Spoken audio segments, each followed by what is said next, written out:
Hello, everyone. Welcome back, one and all, to Chasing Labels. I am your host, Andrew Cabral, and we are back here once again with episode or spy number 157. 157. If you haven't had the good fortune of joining us on the previous 156 episodes, this is a podcast that is all about recent announcements in the world of boutique label home video. I go over things that look interesting to me, things that I perhaps want to add to my collection, things you may want to add to your collection. We don't go over everything here because there is just so much to go over, and there is also just so much time to cover everything. But we will be getting into all kinds of stuff that's been announced over the last 2 weeks, and we will be discussing it. But I just want to give a few moments here just for people to come flying in on the live stream. We do live stream here every 2 weeks or so. So if you're listening to this on the audio, welcome to the audio. If you're listening to this on the in the live stream on YouTube, welcome to the live stream. If you're listening to this in the future, you are a time traveler, so welcome to the future. It's going to be a very interesting episode here because we have not only the usual slate of things we talk about the most, but of course, the first of the month arrived over the weekend on Saturday, February 1st. And with the first of the month typically comes all of the announcements from Vinegar Syndrome, including their partner labels. So we will be getting into all of that probably towards the tail end of the episode. That is what I usually spend much of the waning hours of preparation in getting ready for the podcast here, because there are so many releases when it comes to Vinegar Syndrome and their partner labels. I think a total of 23 announcements dropped. And we will be getting into all of that later on. But first and foremost, a couple of things that I picked up here over the last little while. Not much. Well, actually, some really good stuff. Miracle Mile got put out by Kino. We will be diving into a bunch of Kino's announcements recently, a couple of re-releases, a couple of things we've already talked about before, but they just gave us more depth on it. But something that we did talk about before was this Blu-ray release of Miracle Mile, which was supposed to come out late last year, which it did. Now, this is a kind of long anticipated re-release of this movie. This was announced a while ago via the Blu-ray.com forums. I remember people talking about that a 4K remaster of this was coming. We talked about this way back in the early days of Chasing Labels, probably years ago at this point, and it finally came to fruition. And I don't think a lot of people know that this came out. Not much publicity for it. Miracle Mile is it's such a great film.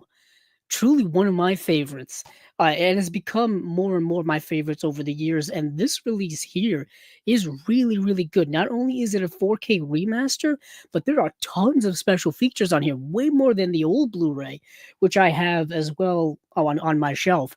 But this has 3 audio commentaries. It's got a cast reunion that's done in 2 parts. It's got a score Miracle Mile, which is an interview with the composer Paul Haslinger. Harry and June interview with stars Anthony Edwards and Mara Winningham. Tarzana, a 1978 35mm short film noir by Steve DeJarnot, who is the director.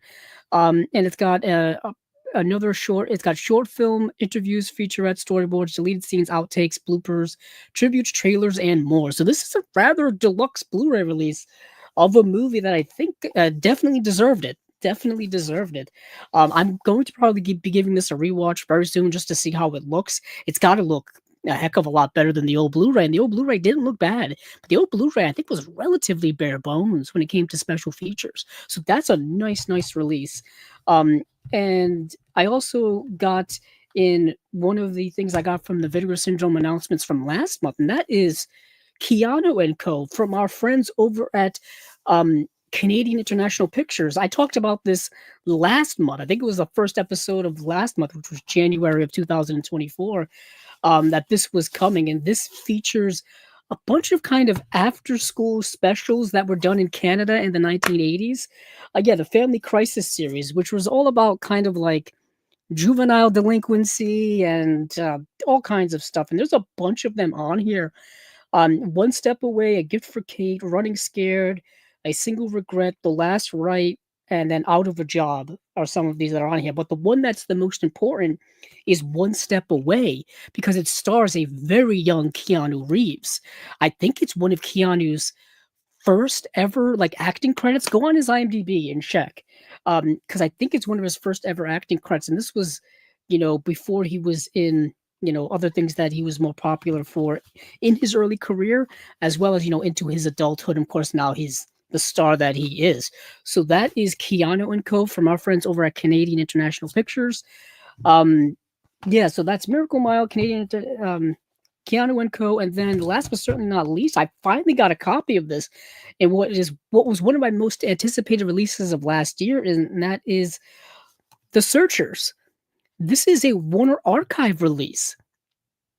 Not only is this a Warner Archive release, this is the first ever 4K UHD Warner Archive release. And it is of The Searchers, which is the John Ford film starring John Wayne, as well as Jeffrey Hunter, Vera Miles, Ward Bond, Natalie Wood. One of the many, many collaborations between John Wayne and John Ford.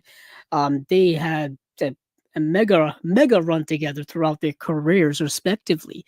But this is something that was a little bit difficult to get towards the end of last year. I think it came out maybe the last released week of last year, and um it was kind of tough to get. I know Amazon, and it was back ordered for a while. It was selling out at certain websites like Orbit DVD that we like to use and Diabolic DVD that we like to use.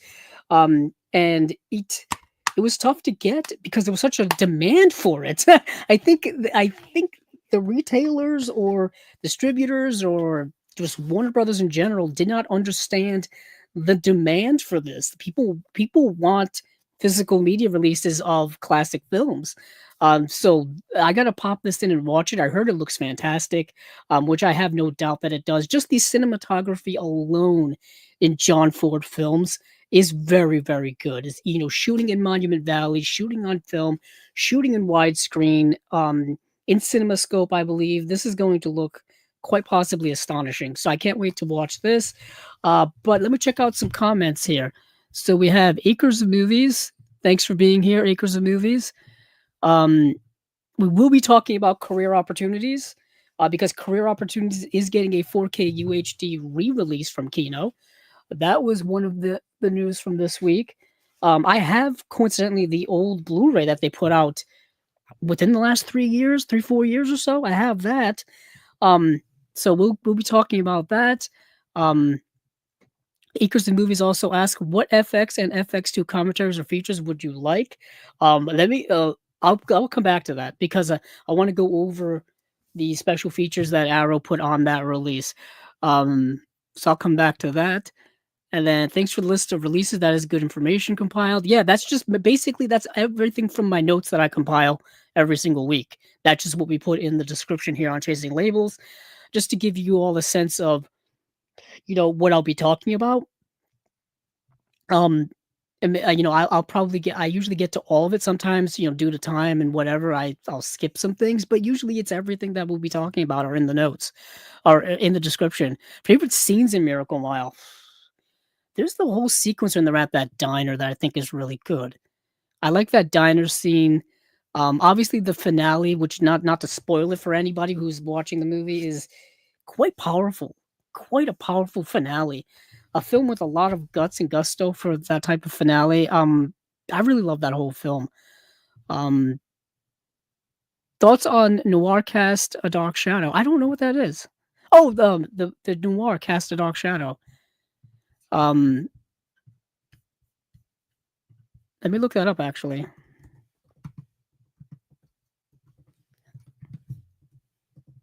I don't think I've seen that.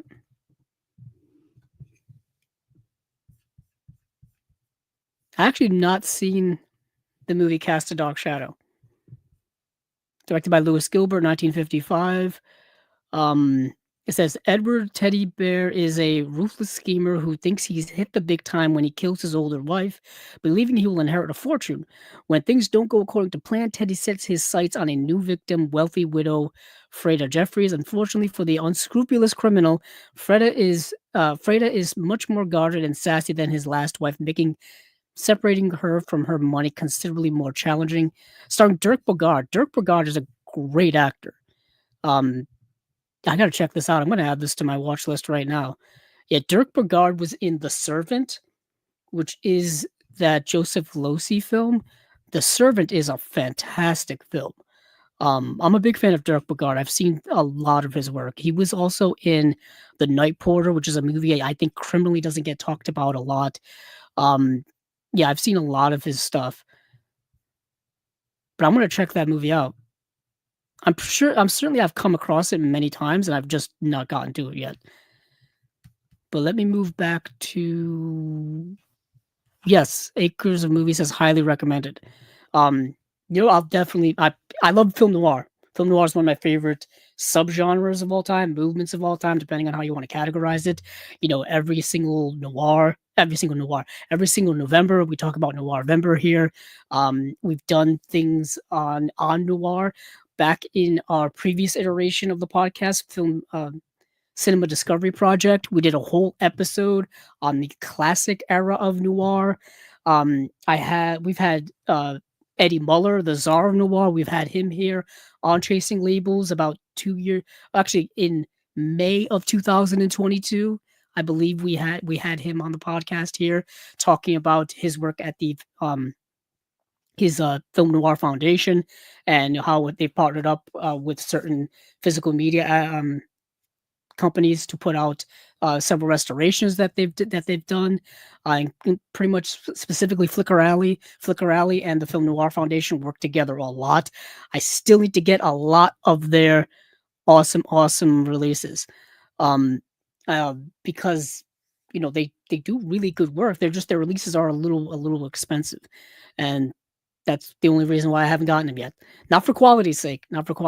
But let's get into everything that we're going to get into here on Chasing Labels. Let's start off with something that I wanted to talk about last time that had dropped literally, I think, the day before the previous episode or the day of the previous episode, and that is Umbrella Entertainment. Umbrella Entertainment had their May release announcements. That's the Australian company of Umbrella Entertainment, and this is all the stuff they have coming out in May of this year. Uh, The Fall by Tarsum Singh. We talked about that here on Chasing Labels when it was announced or hinted at back, I think, in October, maybe October, November, something like that. But they gave us the full details now. So you can get this in their collector's edition or just their standard edition.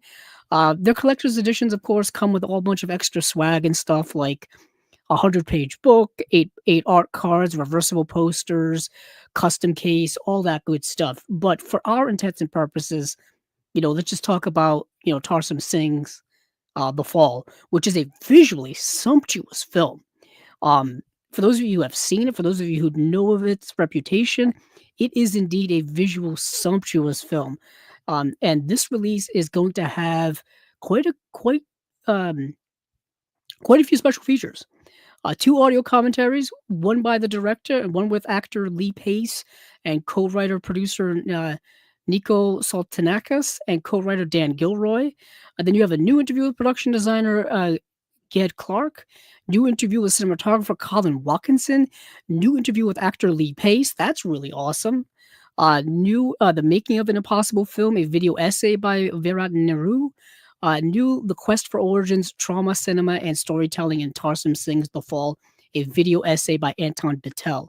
And then there's a couple of other, I'm assuming archival special features here. Wanderlust, a making of featurette, Nostalgia, a making of featurette, archival interviews with cast and crew. Yeah, this is coming out May 7th. So this is going to be here sooner than we think. So yeah, it's a really good film. I talked about it when this was announced. This movie is going to look stunning in 4K, if anything. So that is Tarsum Singh's The Fall. And we've got a movie called Shutter. And this is a horror film from 2004, and it is, as one may guess, centers around a photography of some kind. So, for those of you who haven't seen it, let's see. When Tun and Jane accidentally knock down a mysterious pedestrian, they flee the scene, but their day-to-day life has inexplicably changed. Mysterious figures haunt Tun's photographs, while Jane is plagued by nightmares. They return to the scene of the accident, hoping to find answers, but the real secrets remain undiscovered. They must dig into the past to find the source of the mystery that has engulfed them. This is, um, yeah, this is an interesting horror film. It's done in the vein, if you like movies like The Ring or Ringu, if you like movies like The Grudge, that type of era of Asian horror cinema, that's what this film is very much like. It's more atmospheric than outright horrific. Although it is definitely frightening at times. Especially this movie is about they're starting to see images within photographs. Are these spirits? Are these ghosts? Why? What is it? What is the connection that these characters have to this entity, whatever it may be? And they're kind of unraveling this mystery, if you will. But it's very atmospheric. I do recommend people checking out. Like I said, if you are fans of the film of that era, that I don't want to say the J horror era, if you will. That is the era in which this film kind of came out. So a bunch of its contemporaries, like I said, Ringu, The Grudge, or Ju-on as it's called. If you like those movies, this one's rated similar in that vein. So let's see what we have here for special features. Let's see. Like I said, usually there's a deluxe collector's edition that has a 48-page book. It's got the rigid slipcase, 8 art cards, reversible poster, all that good stuff. We have a new critical audio commentary with Pierce Conran and James Marsh. New interview with directors Park Porn Wangpom and Bongjong Pisantanakun. Wow, I butchered these names. New interview with writer and director Sofan Saktapishit. Shadows Out of Asia, Shutter and Asian Horror. Shutter and the Asian Horror Boom by Travis Johnson, behind the scenes of Shutter. This is coming out May 7th as well. Give this a look if you're a fan of horror. And then we have a Thai horror 8-movie Blu-ray collection. Okay. Yet again, collector's edition or standard edition, depending on what you want. Collector's edition is a 100-page book, 8 art cards, 2 posters, and then the rigid slipcase. But we've got a several disc set here. So the movies are Dorm. Hold on, let me see if I can get a list. Yeah, Dorm, Alone, Phobia, also known as Phobia, Phobia, Phobia 2, Coming Soon, Ladaland, Countdown, The Promise. So, yeah, 8 movies on 4 discs, so 2 movies per disc. And each disc here, I won't go through all of these special features here. Go to shop.umbrellaent.com.au, and you can see all the list of all the features in their shop there. And yeah, each disc has a bunch of special features, so each movie is getting some special feature. And there's quite a few here on here. There's audio commentaries, there are interviews, video essays, all kinds of stuff here. And this is like I said, a 4-disc set, so 2 movies per disc. And this is the Thai horror 8-movie Blu-ray collection: Dorm, Alone, Phobia, Coming Soon, Phobia 2, Ladaland, Countdown, and The Promise. And these are coming out also on May 7th. I think everything's coming out May 7th. And then last here is a movie called Storm Warning. And this is from 2007. And once again, collector's edition, but this has a CD soundtrack. That's kind of a nice touch. You don't see that very often. Usually you see it with Severin. Severin does that a lot, but not many other boutique labels give you the CD soundtrack of the movies. So once again, collector's edition, 48-page book, art cards, poster, the good stuff. Let's see what this movie is actually about. From director Jamie Blanks, who did Urban Legend and Valentine, comes this terrifying trip into the depths of human depravity, featuring some of the most intensely brutal scenes ever committed to film. Storm Warning never lets up as it builds toward a shocking finish. When a storm forces a wealthy couple to land their sailboat on a remote island, they discover a hidden weed farm run by demented Poppy and his two maniacal sons, captured, beaten, and sexually enslaved. The couple manage to turn the tables on their captors in a bloody fight for survival. So it's one of those films where there were so many of these movies in the 2000s. It was just a subgenre in the horror world in and of itself. People being stuck somewhere by accident, by happenstance, whether it be the woods, whether it be an island, whether it be the middle of the desert, whether it be wherever, people being stuck somewhere and then being encountered by some type of maniacal, crazy, insane locals, and then just like, then just horror ensues. Horror ensues and things go wild. So we've got an audio commentary with director James Blank, screenwriter Everett DeRoche, executive producer Pete Ford and Mark Pennell, cinematographer Carl von Moeller, production designer Robbie Perkins, and special effects artist Justin Dix. And there's a new special feature, all new behind the scenes featurette. We have deleted scenes, cast interviews, behind the scenes special effects, and makeup featurette.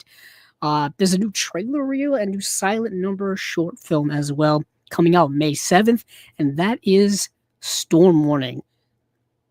There you go. That is everything from Umbrella Entertainment, and everything is coming out May 7th. May 7th is the day. So that is The Fall by Tarsum Singh, Shudder, Thai Horror 8-movie Blu-ray collection, and Storm Warning. Let's check some comments here before we move on to our next slate. Let's see. So, thoughts on the Blue Dahlia? If you were making a Hand That Rocks the Cradle special edition, would you bring in De Mornay and Ciore and Hudson for the commentary?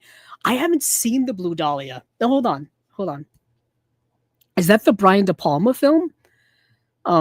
If that's the Brian De Palma film, The Blue Dahlia, I have not seen it. I know of the case itself. Obviously, it's very famous. Or no, or you're talking about that's the Black Dahlia. I'm losing my mind. I've seen the Blue Dahlia. The Blue Dahlia is the Alan Ladd, Veronica Lake, William Bendix film, directed by George Marshall, written by Raymond Chandler, the author. That is a great movie. That is a great movie. That's a great film noir, The Blue Dahlia. I think I have it. I have to check in my collection later on if I have it or not, because I know Shout Factory has put it out on Blu-ray before. They've put out a few Alan Ladd starring film noir films. So The Blue Dahlia, which came out in 1946, soon after a veteran returns from war, his cheating wife is found dead. He evades police in an attempt to find the real murderer. Yeah, excuse me. Yeah, that's a really good film noir. For those of you who need some film noir recommendations, check out The Blue Dahlia. Check out The Glass Key, which is another one that I really, really like. Looking over at my drama section, see if I have The Blue Dahlia. I don't remember. I do not remember. If I don't, I still need to get it. I'm a big fan of Veronica Lake. I really like Veronica Lake and her work. So I've been trying to get all of her films. She didn't do many films throughout her career, so her filmography is accessible, and relatively easy to collect. So yes. And, the other question: if you were making a Hand That Rocks the Cradle special edition, would you bring in? Yeah, I would. Yeah, bring in. When it comes to special features, get anyone you can. Get anyone you can to come in and contribute in any way, whether it be cast interviews, whether it be behind the scenes people interviews, whether it be whomever is available and willing to talk, bring them in. Early on in Chasing Labels history, we had Justin Beam on from Reverend Entertainment, who creates these extras packages for a lot of companies that you may know of, like Shout Factory and Arrow and other companies like that. And his philosophy was kind of similar to that, where he tried to get anybody who was as closely associated with the production as possible, and get them and be able to interview them and get special features from them, which I think is really a really good philosophy because you don't know who you can and cannot get. Um, Especially when it comes to big stars, it's probably more expensive to get them and more difficult to get them and all that kind of stuff. So yeah, bring on anybody for extra features packages. Let's see. Would you rather be stuck in Fifth Element plays or stuck in Event Horizon? Fifth Element. Fifth Element. Event Horizon is horrific. Um, that going into like some type of hell dimension, kind of like Hellraiser in space. That's the best way to describe Event Horizon. It's Hellraiser in space, which sounds horrific. At least Fifth Element is this dystopian future with flying cars and stuff like that. I think you can kind of make it in that world. Bring me to the world with Chris Tucker singing and dancing and whatnot, and that's better than Event Horizon. Let's see. Oh, Acres of the Movies also says, I think the person that did the commentary with Hayward Gold for the One Good Cop DVD was condescending. Unfortunately, not everyone is good when it comes to commentaries and stuff. People have their styles. Some people are perhaps unhinged. Some people, whatever the case may be. Perhaps that is. I don't know. I've not listened to that commentary. And you were right. Yeah, Blue Dahlia, not black. I got that confused. But yeah, you are right. Would you rather go on a roller coaster for Total Recall or Armageddon? You mean like a themed roller coaster? Armageddon would be a fun themed roller coaster, just for the sake that you you probably get to like launch off, like they get to like launch off into space or something and do all kinds of stuff. They probably have like Aerosmith playing while you're doing corkscrews in the air. That would be kind of fun, I guess. But yeah, let's move on to the next slate of movies. Let's see what I have in my notes. So let's go from Umbrella over to Indicator, Powerhouse. Our friends over there at Powerhouse films.co.uk. Our guys over at Indicator, we've been very fortunate to have Sam and John, the founders of Indicator. We've had them here on Chasing Labels in the past. I would love to have them on in the future because Indicator is one of my favorite labels. I've got so many of their things all around me, actually. All around me here. For those of you listening, you don't see the stacks of movies I have around me and behind me. There's Indicator mixed in with a bunch of them. Their box sets here. Oh, yeah, I've got all kinds of stuff here. Let me just grab what I've got. I've got their Columbia Noir #6. We were just talking Noir. There we go. We were just talking Noir. His Columbia Noir #6, The Whistler, which is their newest Columbia Noir set. I still have to get their Universal Noir sets. There's Universal Noir #1 and #2. I still got to get those. So that's something I've got to get. They just had a sale on their website over the weekend, which they had a lot of their out of print things. They had a couple of out of print titles come back into print very briefly, or like they found some copies or whatever the case may be. It's their out of print return sale. Basically, it's returns that they've gotten from like retailers and places like that, that they just happen to have in stock and they have to get rid of them. So I was able to pick up one of them that came out. What did I get? Remember the Night. Remember the Night. I have been wanting the limited edition now for 2 years. It sold out a while ago, and I was able to get a copy from their out of print return sale. So once that comes in, I will definitely be sharing it here on Chasing Labels. Probably doing maybe a short video on it for the YouTube Shorts. But yes, I got Remember the Night limited edition. I hope it's in good condition, but at this point, it's been out of print for a while. It's been expensive to get on eBay, like double, triple what the price was when it came out. So I was able to get that. But Indicator, I love their box sets. We've been big fans of them on Chasing Labels here for years. So that's that's Indicator. But they've got some classic movie stuff in here as well. And actually, I think it's all classic movie stuff related as I go back to the tab. So we've got a group of 4 films. We have Little Man, What Now, Spawn of the North, Dangerous to Know, and Behold a Pale Horse. Hmm. And these are their, let me just see. I want to see what, these are their April releases. These are their April releases. So, Little Man, What Now is a Frank Borzage film. Frank Borzage is an underrated director, in my opinion. I've been a fan of his for a few years now. I've honestly just getting into his work, into the work of Frank Borzage. Um, he's had a few films come out. When it comes to um, Criterion, is that a couple that comes out that have come out from Indicator, and it has had a couple that come out from Kino. I just want to get a list of Frank Borzage films here. The Mortal Storm. The Mortal Storm has a Warner Archive release. History is Made at Night has a release from Criterion. Moonrise, I think, is Kino. A Farewell to Arms, I'm not sure. I think Desire has both a Kino and Indicator release, if I remember correctly. What's the? Yeah, I was just saying. I thought there was another Frank Borzage. Oh, yeah, Little Man, What Now? The Shining Hour is a Frank Borzage film. The Shining Hour, I think, has a Warner Archive release. Spanish Main, which just came out on Warner Archive. But Little Man, What Now?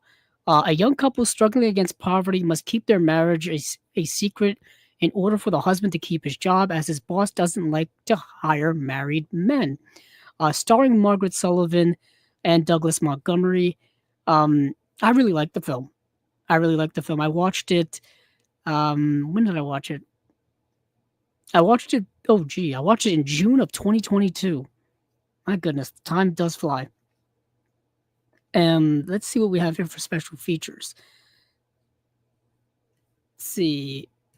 Yeah, this film came out in 1934, so it's a 2K restoration, original mono audio. Jeff Andrew on Little Man, What Now? From the 2025 in-depth discussion of the film and director Frank Borzage. Thurza Wakefield on Margaret Sullivan. Appreciation of the actor's relatively brief but significant film career. Image gallery, promotional and publicity material, script gallery, complete dialogue and continuity script. Wow, that's nice. New and improved English subtitles for the deaf and hard of hearing. Limited edition exclusive booklet with a new essay by Rick Byrne. Archival interviews with director Frank Borzage, an archival profile of actor Margaret Sullivan, and film credits. Limited to 3,000 copies. UK premiere. So this has gotten a Blu-ray release already. Let me see where else it's gotten a Blu-ray release. That's probably why I watched it back in. Yes, it's got a Blu-ray release back in 2022 from Kino. Let's see. I was going to see if I could. Yeah. So that is Little Man, What Now? So let's move over to the next release, which is Spawn of the North, starring George Raft, Henry Fonda, and Dorothy Lamour. Let's see. From director Henry Hathaway, back again. A lot of Henry Hathaway going around lately here in the boutique label world. Comes Spawn of the North, a thrilling adventure starring George Raft, Henry Fonda, and Dorothy Lamour. Jim, Henry Fonda, an Alaskan salmon fisherman, is reunited with his friend Tyler, who's portrayed by George Raft. When a dismayed Jim finds that Tyler has joined the gang of poachers that are stealing his stock, he enlists Tyler's lover, Nikki Lamour, to help him defeat the thieves without endangering his friend. Co-written by Jules Furthman, who I guess wrote Shanghai Express, and co-starring Akim Tamaroff and John Barrymore.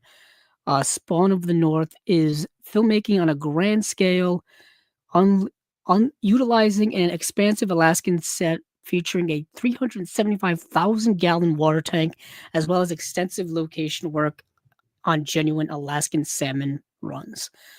Interesting. I've seen the movie. It's good. And I think what really carries the movie, because it's a rather thin-ish plot in that regard, is that Henry Fonda and George Raft and Dorothy Lamour are great in the movie. They're great actors.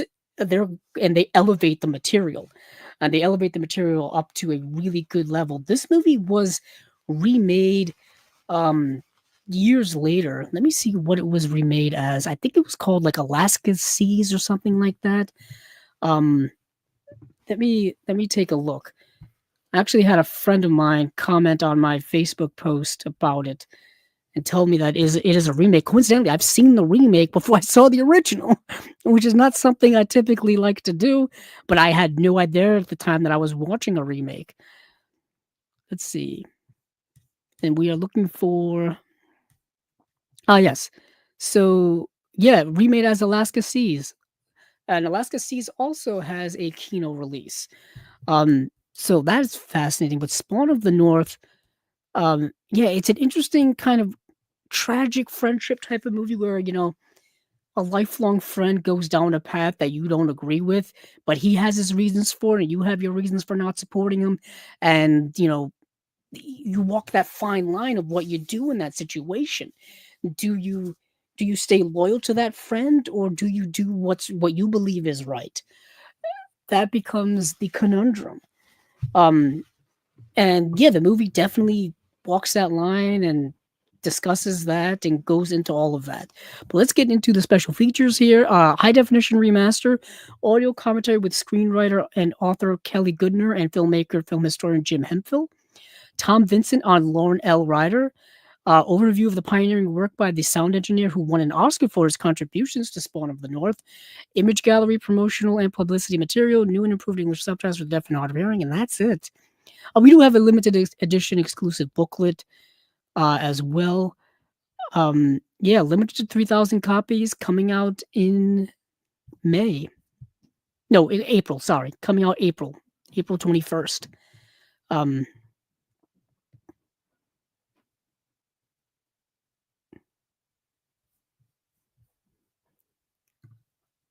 let's see. Let me get rid of this. Let me move on to the next one, which is Dangerous to Know.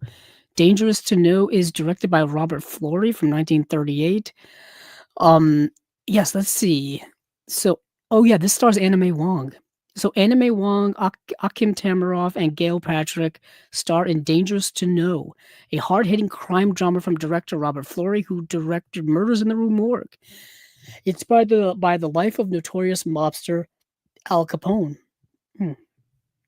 Stephen Recca, uh, who is Tamaroff, will stop at nothing to marry socialite Margaret, who is um, Gail Patrick, including murder and blackmail. However, his pathologically jealous mistress, Lan Ying, who is Anime Wong, will stop at nothing to keep them apart, based on Edgar Wallace's hugely successful play On the Spot, which was such a big hit that several studios repeatedly attempted to bring it to the big screen, only to be rejected by the censors at the production office.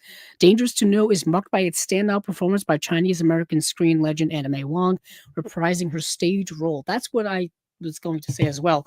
Anime Wong played her character on the stage as well as the film version. And now Anime Wong um is an actress that probably not many people know, but she was the star in the 1920s and I believe into the 1930s. There is a Kino box set of I think 3 of her films, which I still need to get. She was in Shanghai Express as well, which is my favorite Marlene Dietrich and Joseph von Sternberg collaboration. That's the first time I ever heard of Anime Wong, and first time I ever saw her on screen was in that. She was in she was in the movie Piccadilly as well, which I have on Blu-ray. That gets put out by Milestone. Um, I have that around here somewhere. But yeah, so this is yeah. This is a a good kind of stagey gangster film from the late 1930s. Runs about 70 minutes long, so it's super lean. It's pretty much cut, edited down to the bone. There's no wasted time or anything. But for special features here and stuff like that, 2K restoration, original mono audio commentary with film historian Jeremy Arnold, the Guardian interview with Anthony Quinn from 1995. I forgot, very young Anthony Quinn in this movie. He plays um like he's the main gangster's like right hand man, like his main heavy, henchman type guy. It's Anthony Quinn. So that was really cool to see him pop up. So Guardian interview with Anthony Quinn from 1995. Um, Nurse and Martyr from 1915. Surviving extracts from Edgar Wallace's first ever screen credit with a newly commissioned concertina score by Bernard Wrigley. Where they found that, I have no idea, but that's just Indicator doing what Indicator does. And you got an image gallery here as well, limited edition exclusive booklet. Um, and and it's limited to 3,000 copies. Um, yeah, I should mention that all of these are Region B locked. I should mention that as well. So these do have Region A counterparts here, I assume, or will at some point. Let me see if Dangerous to Know does already. Um, we know that Little Man What Now has a Region A release from Kino. Um, Dangerous to Know. Let's see. Dangerous to Know does not have. Oh, yes, it does. It's actually in that Anime Wong box set from Kino that I just mentioned. So Dangerous to Know is available through Kino in the Anime Wong collection box set. So there is a Region A available here. Let's see if there is a Region A available of Spawn of the North, which I'm not quite sure. Let's see. Spawn of the North. So Spawn of the North does have a Blu-ray release here. Looks like through Kino as well from 2020. So yeah, as you can see, there's a bit of a pattern here. There's a bit of a pattern here. These all have Kino releases so far here in Region A land, but in Region B land, um, they have um, they have releases from Indicator, which do have, as I've listed, some special features, whereas the Kino ones that I'm looking at so far now really don't have anything in the way of special features. So let's move to the next one, which is Behold a Pale Horse. Now, Behold a Pale Horse stars um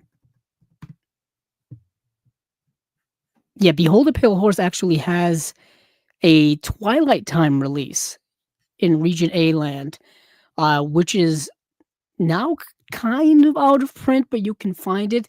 Twilight Time kind of doesn't exist anymore. Well, they do exist, but they don't exist like they used to. Twilight Time used to exist on their own, but then they kind of were bought up by Screen Archives, so you can find Twilight Time releases at Screen Archives, but a lot of the Twilight Time licenses have lapsed and they've been picked up by other boutique outlets. That's kind of the way things have gone. Behold a Pale Horse came out in 2019 in Region A land from Twilight Time, and now we are getting a Region B release from Indicator. And this movie is directed by Fred Zinnemann and stars Gregory Peck. Came out in 1964. So think of like Gregory Peck in when he was like Atticus Finch in To Kill a Mockingbird. That's that kind of era of Gregory Peck. So you have Gregory Peck, Omar Sharif is in the film, and Anthony Quinn as well. Lead the cast of Behold a Pale Horse, a powerful drama from director Fred Zinnemann, who directed many films, including The Day of the Jackal.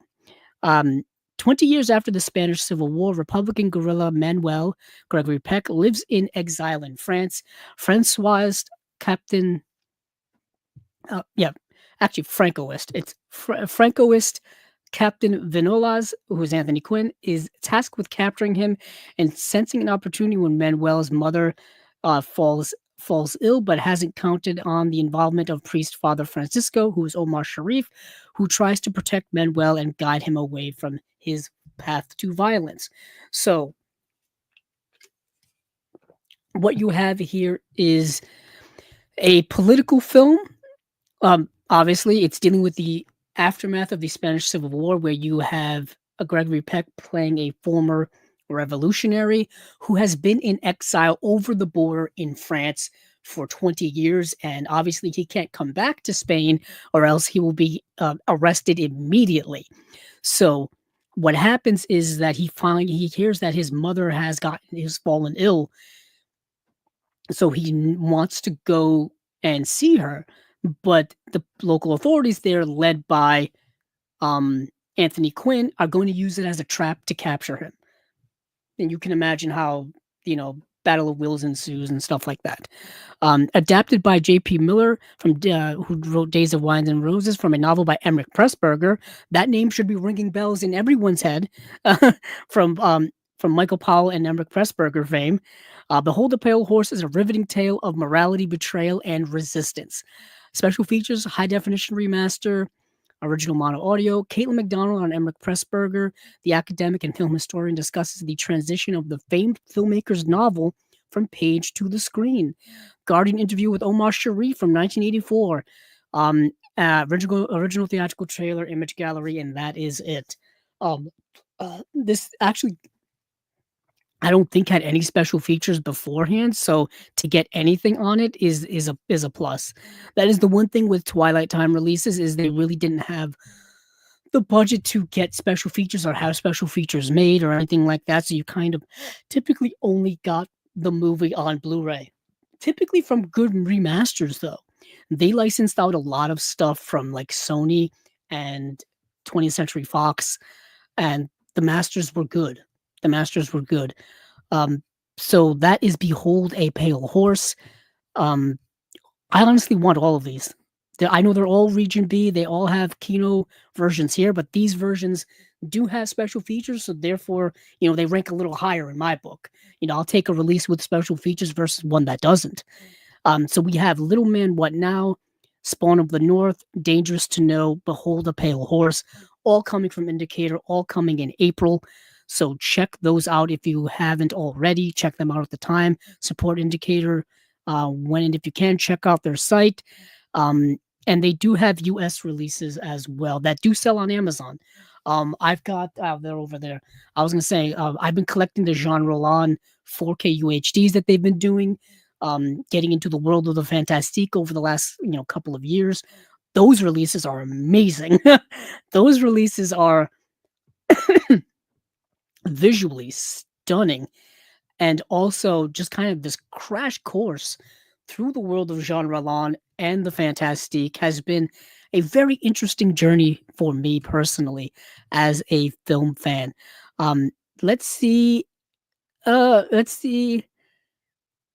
what else we've got here. In terms of comments, Acres of Movies says, "Did you enjoy They Drive by Night?" I did enjoy They Drive by Night. Very good film.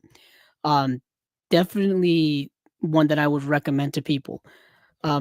They Drive by Night is really, really good. They Drive by Night is the Raoul Walsh film. The Raoul Walsh film starring George Raft, Ann Sheridan, Ida Lupino. Ida Lupino is one of my favorites. I think it's her birthday today. It was either her birthday today or yesterday. I did a whole video on the Blu-ray box set of Ida Lupino films from Kino a couple of years ago. Let's see. That doesn't help. I went to IMDb to see. Oh yeah, February 4th. Today is Ida Lupino's birthday. Yes, it is. Obviously, Ida Lupino has since passed back in 1995, but truly one of my favorites, not only as an actress, but as a director as well. Breaking through and being able to be a director at the time that she was able to be a director, I believe in the 1960s, 1950s, 1960s era, for a woman to be able to do that at that time is quite incredible. Because as we've known throughout the history of Hollywood, it's been very patriarchal, pretty much past the silent era all the way up to this day, unfortunately.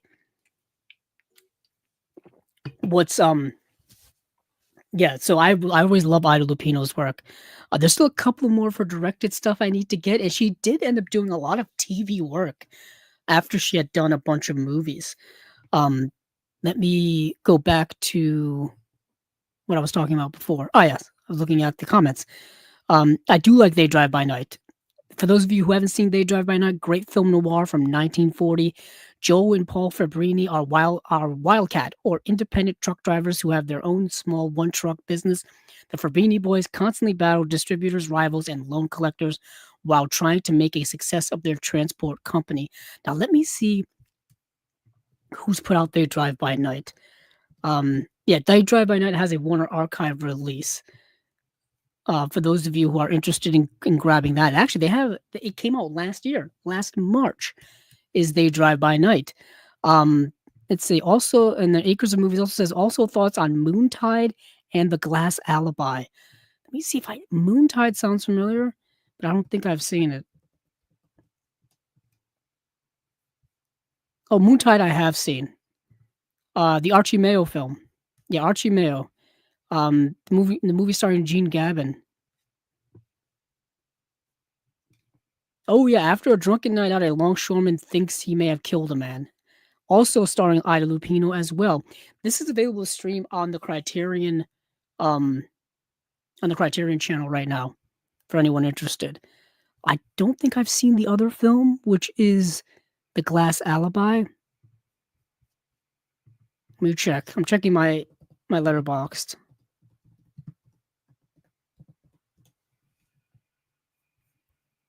No, I have not seen The Glass Alibi. I have to add that to my. I'm gonna add that to my watch list right now. Which I did. Thank you for the recommendation, Acres of Movies. Let's see.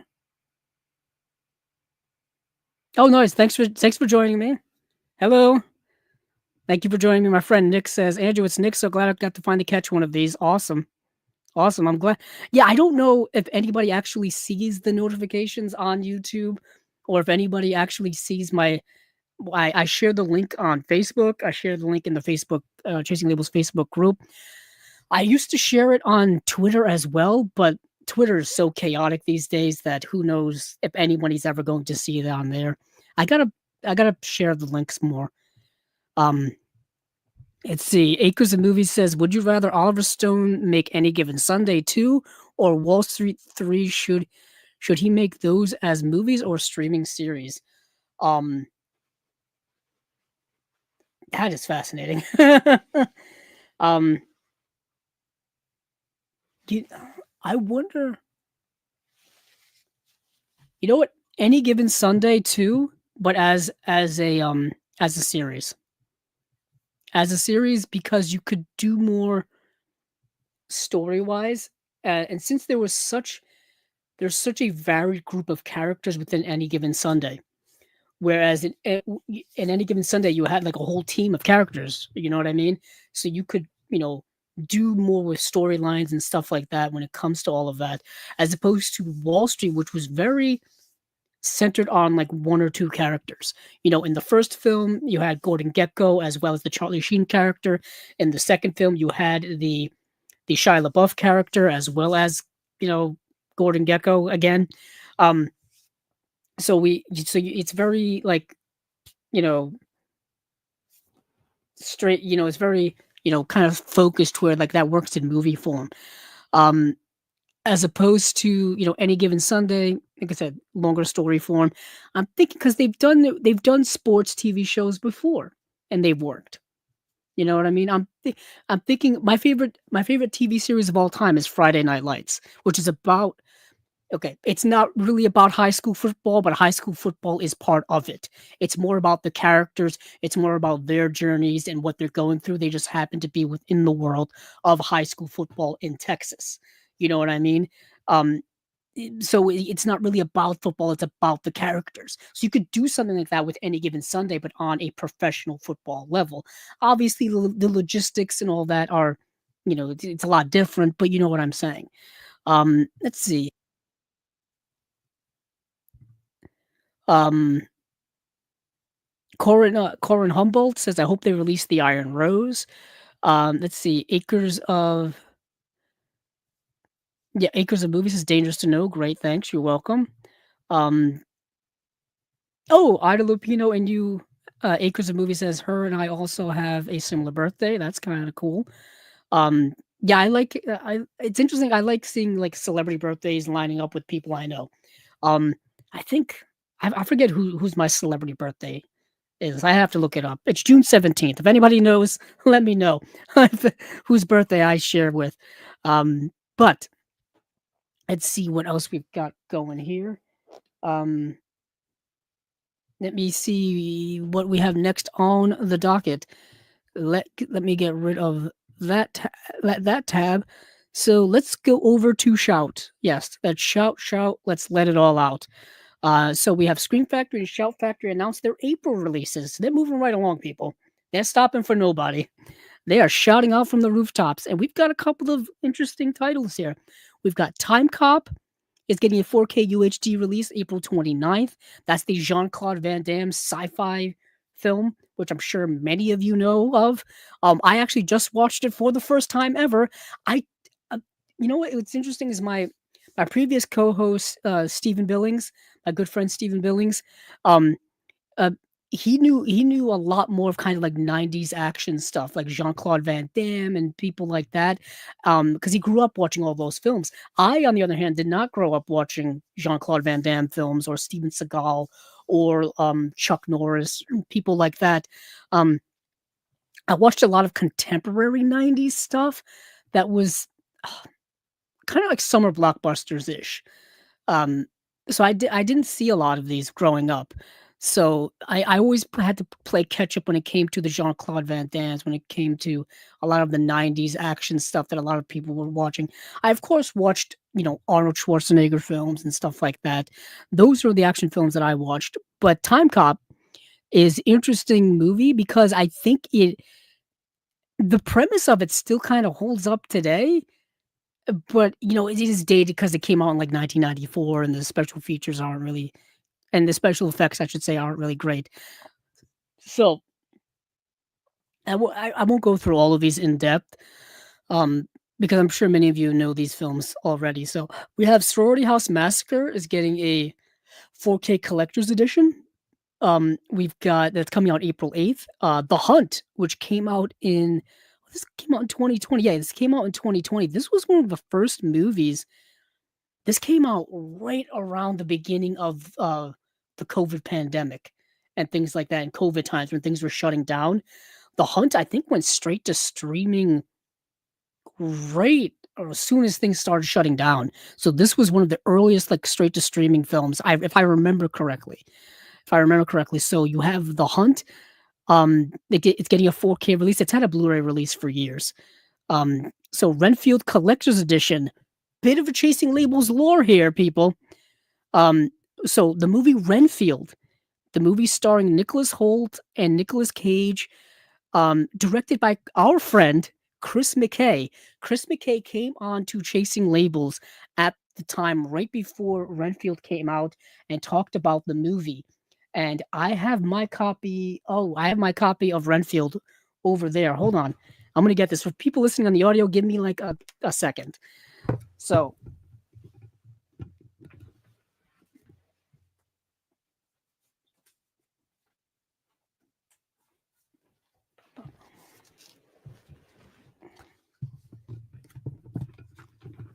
I've got our cup. We were fortunate enough, like I said, to interview Chris McKay.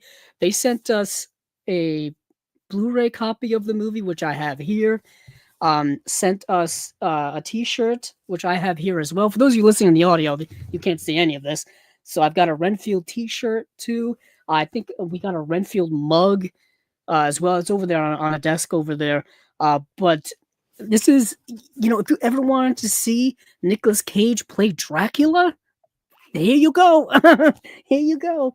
It's mostly about the character of Renfield, who is like um, Dracula's right hand man, and it's portrayed by Nicholas Hoult. Coincidentally, Nicholas Hoult was just in Nosferatu, which is another adaptation of Dracula. But yeah, so that's a nice little connection here to Chasing Labels. Chris McKay, super awesome guy. It was great talking to him. I've got a bunch of his stuff in my collection. He directed the Lego Batman movie. I'm a big fan of Batman. Batman's my favorite comic book hero of all time. I've got a lot of Batman comic books in my collection over there. Um, and I got to talk to somebody who directed a Batman movie.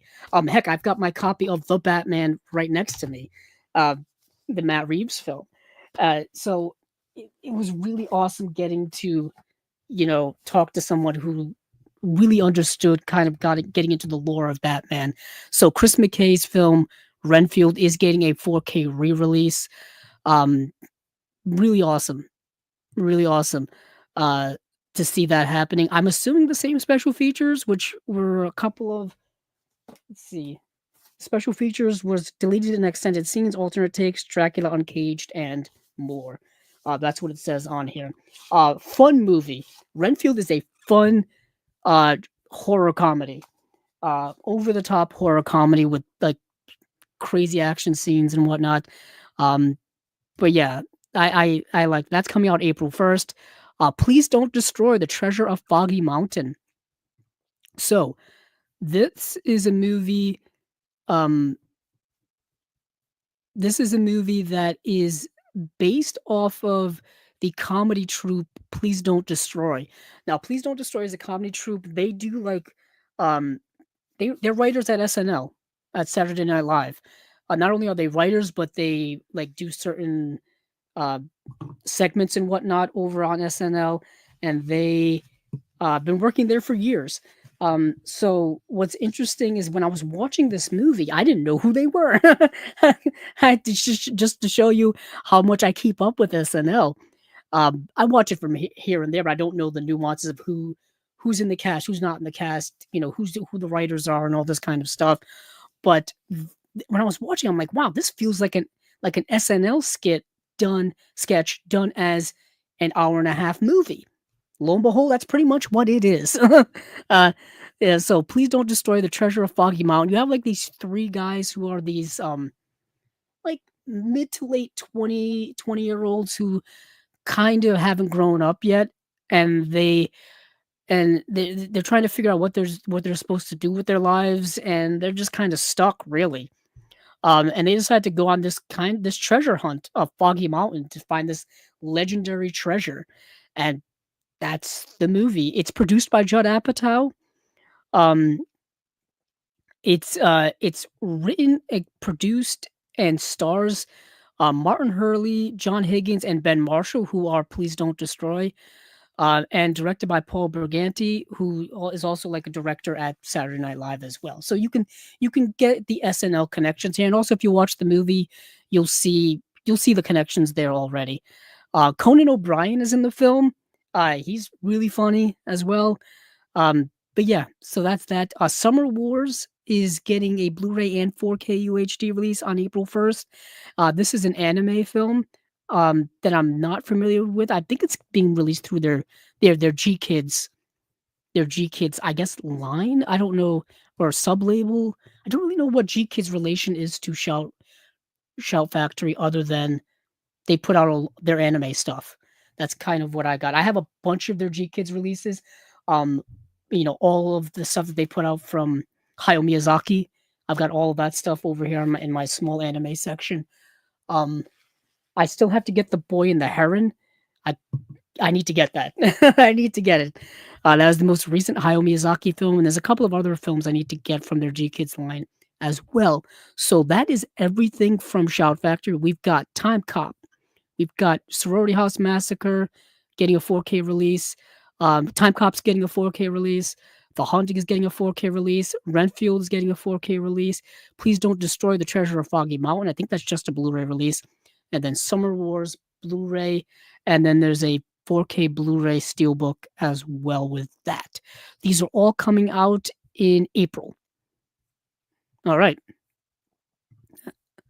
Moving right along. Moving right along now. Let's see.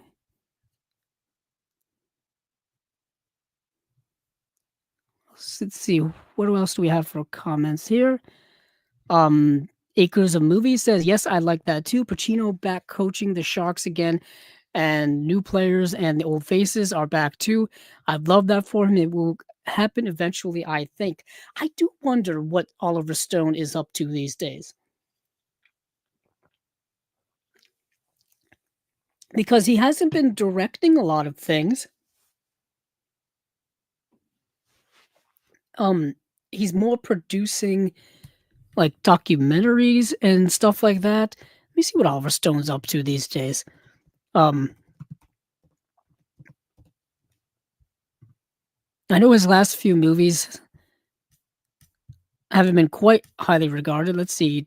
Let's see. The last movie he directed, if I'm talking feature film, um, I think was Snowden in 2016, if I remember. Yeah, everything else after that has been directing documentaries or interviews, things like that. Like he did, JFK Revisited. He did a TV miniseries, JFK Destiny Betrayed.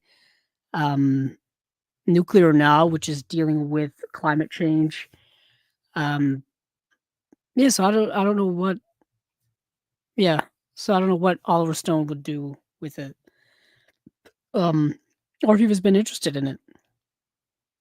To be honest, I don't know if you could get anyone to come back for it.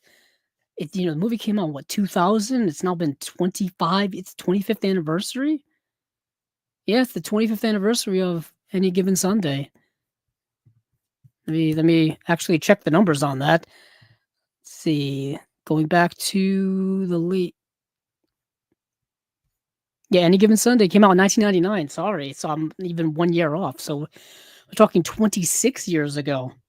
Um, I don't know what that cast is up to.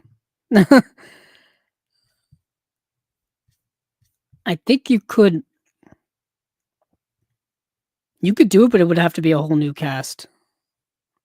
If you could get Al Pacino, I mean, Al Pacino has done series. He did do that series on Amazon, the one about, Nazi hunting. Um, so it's not like he hasn't done series before. Oh, I'm curious. I'm curious about that now. I'm just kind of brainstorming in my head about those things. Um, do Acres of Movies also asks, do you like Pretty Poison? Why do you think that movie has been overlooked over time? I, hold on. I have to check Pretty Poison.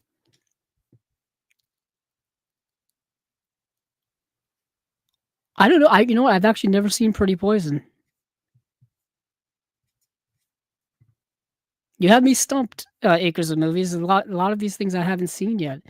That's the Anthony Perkins film with Tuesday Weld from 1968. I'm going to add that to my list as well.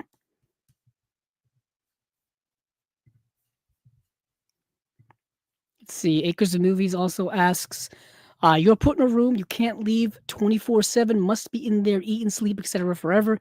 You have to choose 3 movies that you strongly dislike to watch on a loop. Which 3 movies would you choose to watch on a loop? And it's got to be movies I don't like at all. My goodness. My goodness. My goodness. Let me see. I have to look up which movies I dislike the most. Let's see. I'm gonna look up my lowest rated movies on Letterboxd to see.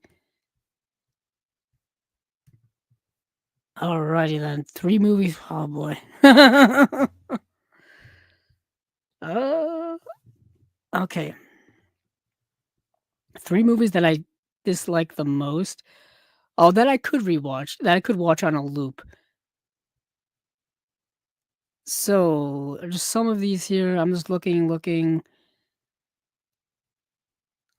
I don't know why that's there. Um, hold on. I'm a little stumped. I'm a little stumped. Let me. You know what?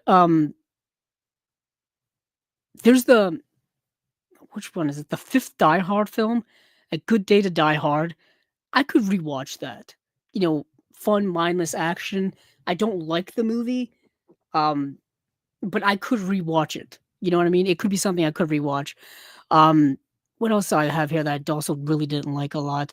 Um, there's the movie, um, yet again, another action movie, Independence Day Resurgence, the sequel to Independence Day, a movie I didn't like really at all. But yet again, big action nonsense movie. I could have it on, you know what I mean, and be fine. Um, what else is there? Oh, another big action nonsense movie. Um, Transformers: Age of Extinction. The what is that? The fourth Transformers film? Yes, I think it's yeah, that's the fourth Transformers film. Once again, I could have that on. It's not unwatchable, but it's not good, and I'm not a big fan of it. But I could have it on in a loop like that and be perfectly fine. So yeah, I'm minimizing the casualty of it all here. I'm minimizing the casualty of it all. Let's see. Um, Acres of Movie says highly recommend Pretty Poison and Remember My Name is another one that is Anthony Perkins and Geraldine Chaplin. Okay, I'll add that to the watch list as well. The watch list is ever growing. So let's see where we're going from here. Speaking of growing, let's go over to Kino. Let's go over to Kino and see what is cooking over there. Um, Here we are. So Kino had a couple of announcements, as they always do. A couple of film noir box sets, actually, as well. Speaking of film noir, the Dark Side of Cinema box set number 25 is coming out in April 8th. And it contains 3 movies. It contains um, The Flame, City That Never Sleeps, and then Hell's Half Acre. These are let's see. These are coming from a 2017, 2024, and 2017 HD Masters by Paramount Pictures from 4K scans. There's a new audio commentary for The Flame by Heath Holland, host of Serial at Midnight. Audio commentary for City That Never Sleeps by film historian Imogen Sarah Smith. Nice. New audio commentary for Hell's Half Acre by Heath Holland once again from Serial at Midnight. Very cool. So I've seen all of these films. So I've seen. I think these are all directed by John H. Auer. Yeah, they're all from Republic Pictures. And director John H. Auer. Let's see. The Flame is So it says George McAllister is the black sheep of a wealthy family who has squandered his share of the family inheritance and lives in constant resentment of his rich, terminally ill half brother Barry. So George gets his girlfriend Carlotta Duval a job as Barry's nurse with the plan that she will eventually marry him for his money and then dispose of him. Or I don't think they really kind of specify that, or like if it was more like just wait for him to pass away because he is terminally ill. Yeah, the movie doesn't really specify that. I don't know if they could really do that with the Hays Code or whatnot, but anywho, either way, it's a scheme to get money from his rich half brother. But what ends up happening is she ends up falling in love with him, with the half brother. And so complications ensue.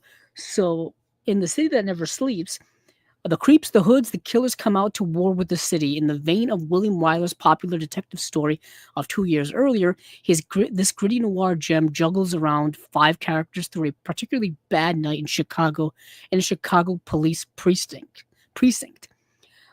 Stressed out cop Johnny Kelly, lounge singer Sally Angelface Connors, thug for hire Hayes Stewart, corrupt district attorney Penrod Bedell, and Sergeant Joe, an honest cop trying to keep Johnny on the straight path. Striking urban cinematography by John L. Russell, and another great bad girl performance by noir goddess Mary Windsor. And then we have Hell's Half Acre. City of Sin, toughest spot in the Pacific. This Hawaii set noir tells a twisting tale of ex-racketeer Chester, who is portrayed by Wendell Corey, who is being blackmailed by his former partners in crime. When Chester's gal, Sally, kills one of his enemies, he assumes that he has enough clout to get a lighter sentence and takes the rap. Meanwhile, a visitor from um, L.A., portrayed by Evelyn Keyes, comes to believe that Chester is the husband she thought she had lost at Pearl Harbor. Um, so you got a few things going on here. Typically, specifically, this movie centers around the Evelyn Keyes character, who believes that this man is her long lost husband who she believed died at Pearl Harbor.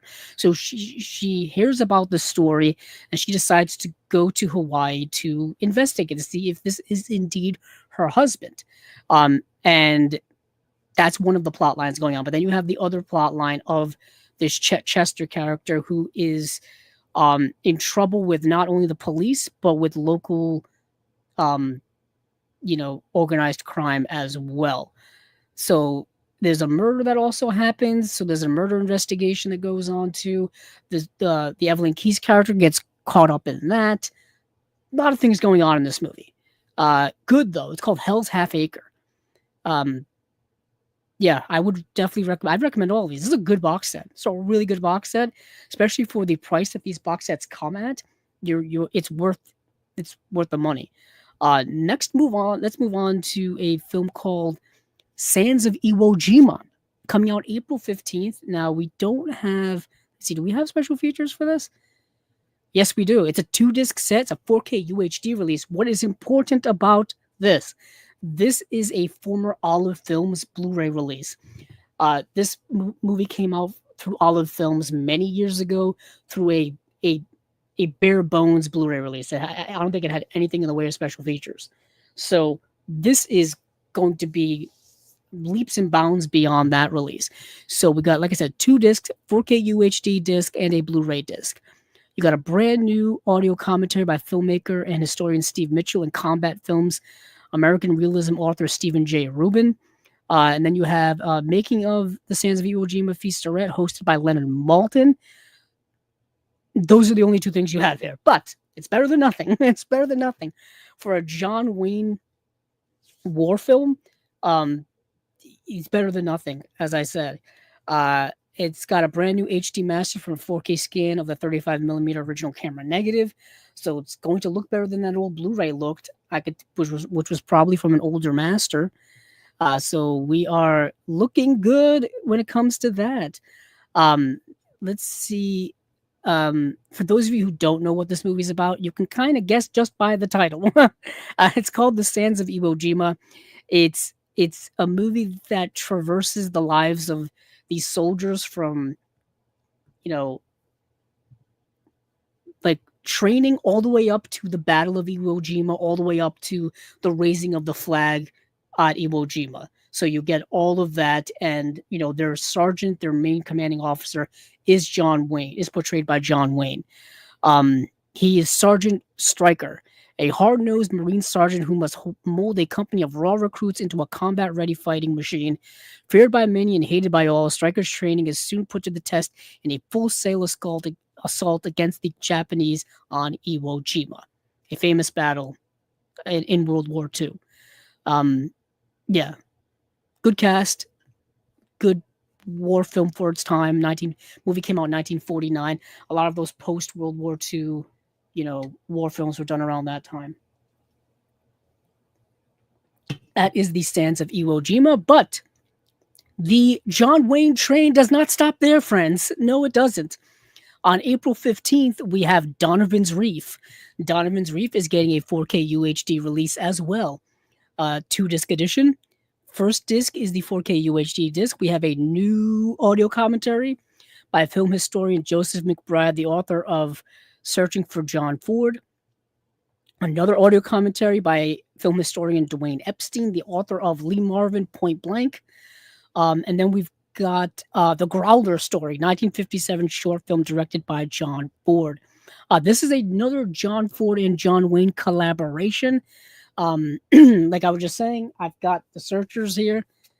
Another John Ford, John Wayne collaboration. They were, of course, they worked on Stagecoach together. They worked on The Quiet Man together. They worked on Fort Apache. Bunch of movies.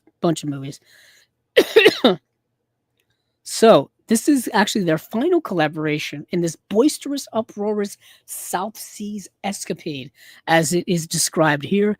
Life on a South Pacific island for two ex-Navy buddies, John Wayne and Lee Marvin, is just about perfect. They spend most of their time in Donovan's Reef, the local saloon where they brawl and feud and somehow manage to stave off the sameness of tropical living. Then into this mayhem arrives a straight-laced Bostonian, who's portrayed by Elizabeth Allen in search of her father, Jack Warden. Cesar Romero, Dick Foran, and Dorothy Lamour all add to the laughs and pandemonium in the tropical Technicolor. In this tropical Technicolor, that's what it says.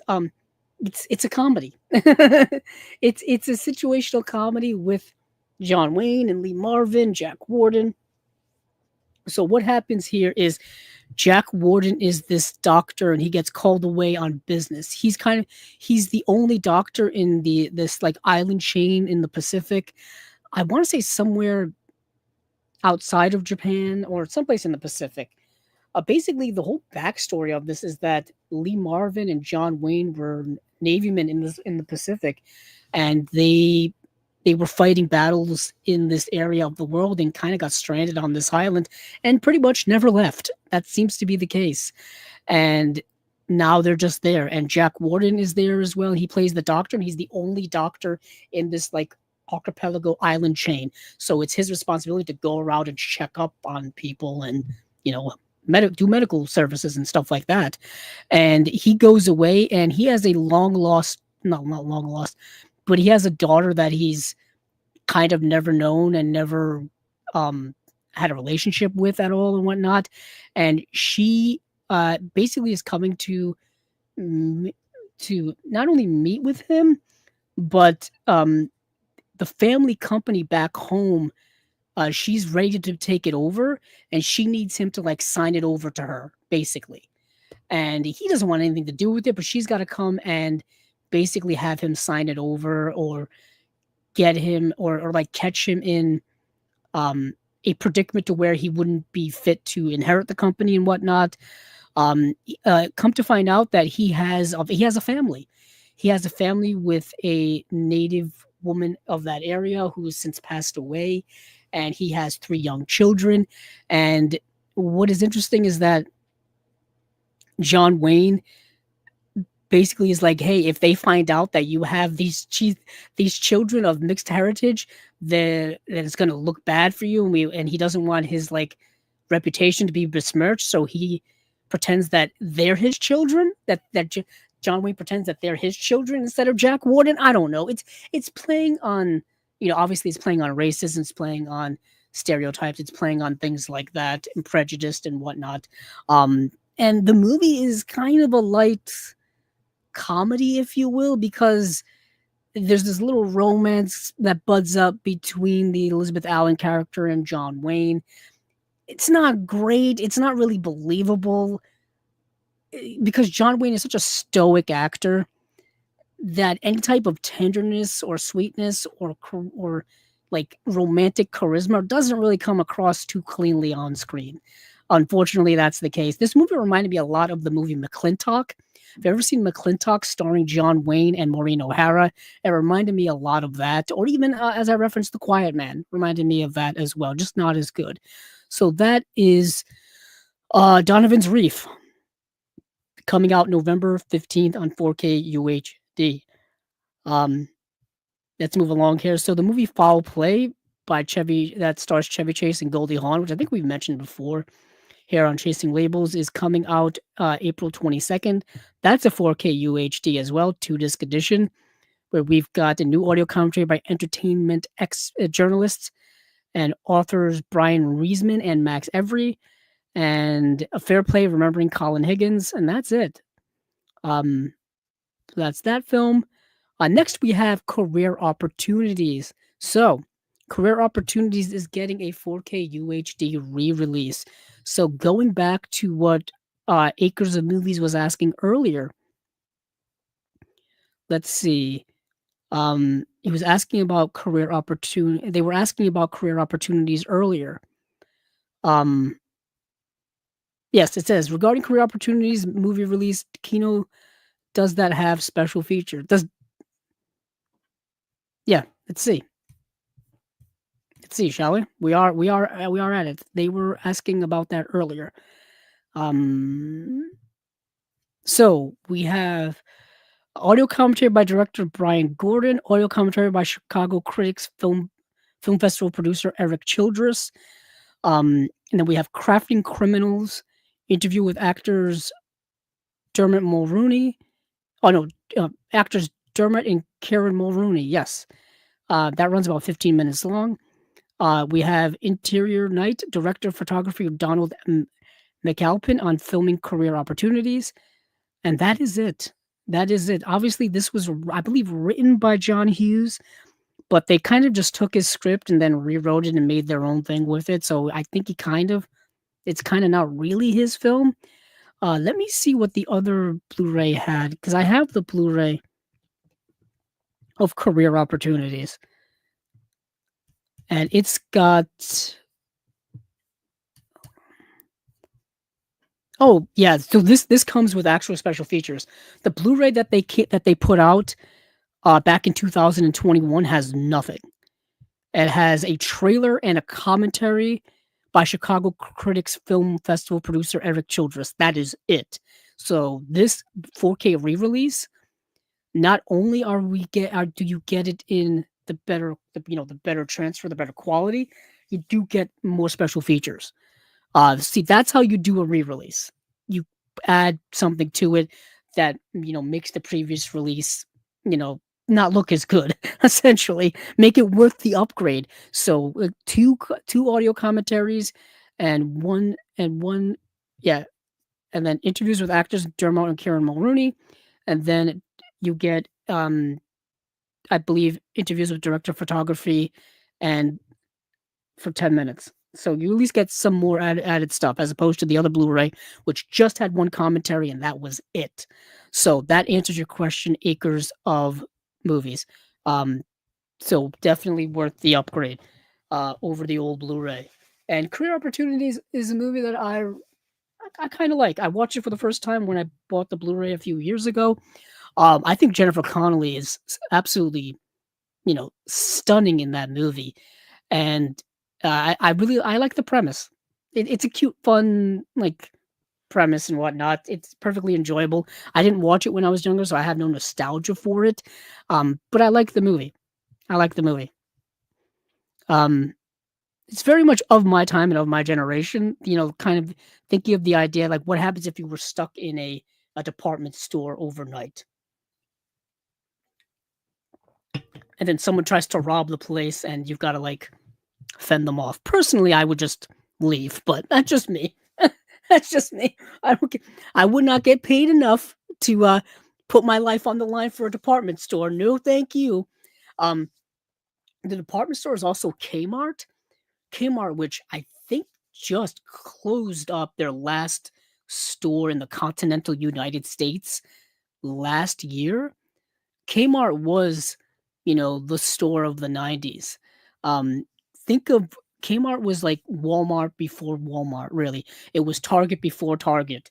There was Kmart. Sears was around longer than before Kmart. But yeah, Kmart was the store of the 90s. If you were a 90s kid, that's where you did a lot of your back to school shopping. Yeah, I remember going to Kmart a lot as a kid in the 90s. So this movie features Kmart in it, which was, expanding its locations in the 90s. So let's move on from there, from Career Opportunities. We got a couple of things here that I don't know much about, so we'll just move through them quickly. There's a movie called The Man Who Reclaimed His Head from 1934, starring Claude Rains, that immediately sets off bells and whistles in my head. Joan Bennett, Lionel Atwill. It's directed by Edward Ludwig, who directed The Last Gangster, Wake of the Red Witch, and Sangaree. It just says coming soon on Blu-ray. Okay. Then we've got another box set, another film noir box set, The Dark Side of Cinema. This is box set number 26. These films are Dark Broadway, Smooth as Skin, and The Great Gatsby. So this is The Great Gatsby starring Alan Ladd, which I have already. I got the imprint release of it over here, if I can reach it. Yes, The Great Gatsby. For those of you listening at home, I have the imprint release of The Great Gatsby.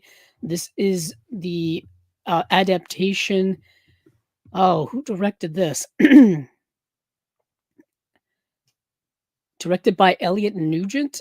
This stars Alan Ladd, Betty Field, McDonald McCary, Ruth Hussey, Barry Sullivan, Howard De Silva, and Shelley Winters is in this film as well. I The Great Gatsby is one of my favorite books of all time, so I'm always fascinated with its adaptations. I even say I like the Baz Luhrmann one a lot. Um, I may be in the minority when it comes to that, but I like the Baz Luhrmann adaptation a lot. But if you do not have this imprint release already, it is in this Film Noir number 26 box set. Uh, it is, yeah, it's a good adaptation.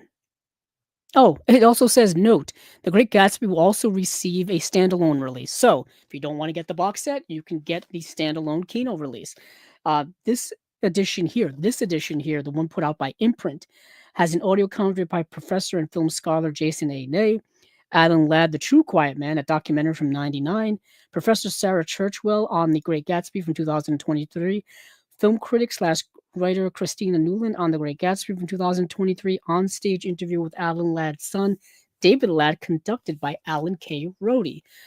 Whether all of those transfer over to this Kino release that's coming out, I have no idea. That will remain to be seen because they don't give us the details yet. It just says coming soon on Blu-ray. So that is of note. So that is it for Kino. That is it for Kino. What are we doing on time? Hour and a half in. We're making good time. Trying to keep it under 3 hours. I fail at that every single time we do this. So I shouldn't jinx myself already. Oh,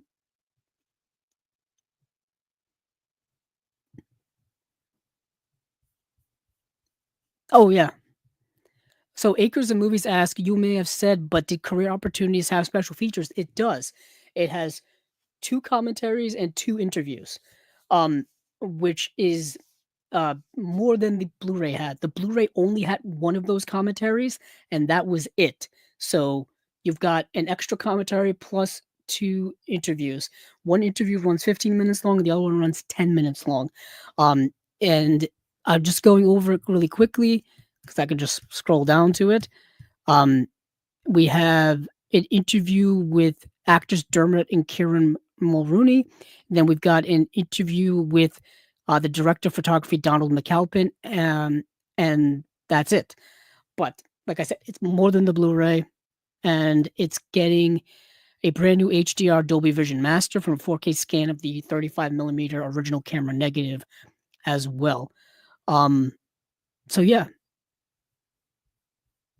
Yeah, and the new audio commentary or the audio commentary that's on it is from the director Brian Gordon, and the other audio commentary is from Chicago Critics Film Festival producer Eric Childress.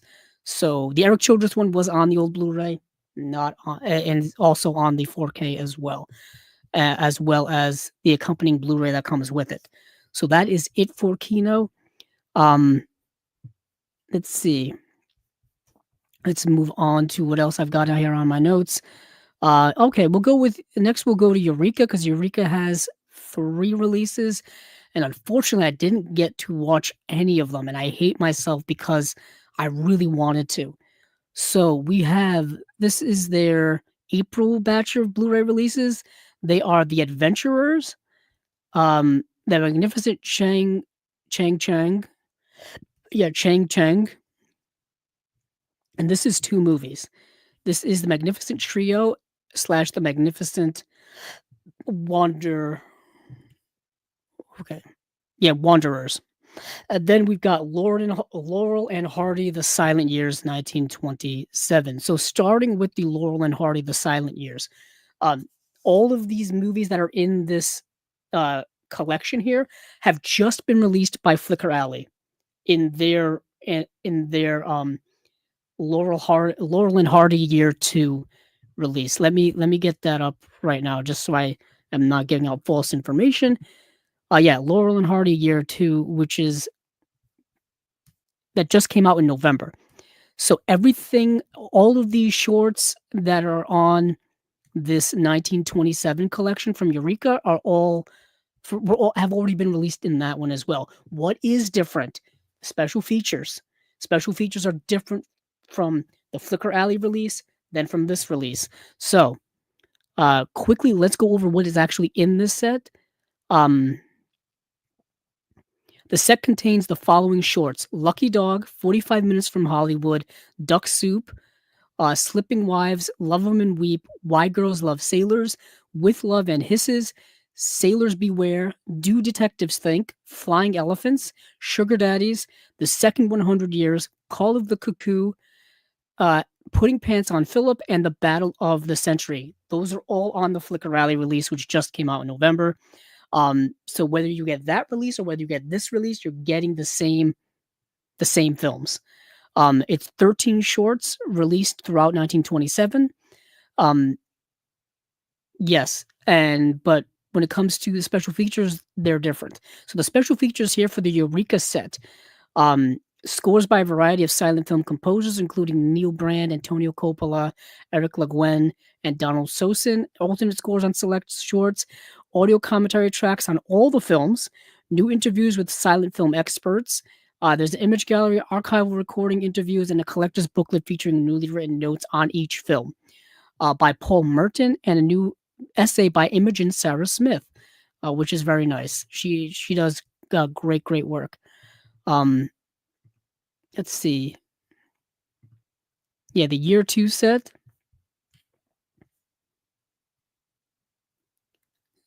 Yeah, so and the set by Flickr Alley has audio commentary tracks for each film. Um, it has additional music scores, exclusive rare audio featuring Anita Garvin, Thomas Benton Roberts, and Hal Roach from personal interviews conducted by historian Randy, uh, I can't pronounce it, Skretvet. Um, let's see, Laurel and Hardy on location Year 2, a video essay by historian John Bankston on selected local exteriors. Now, this is for the Flickr Rally release.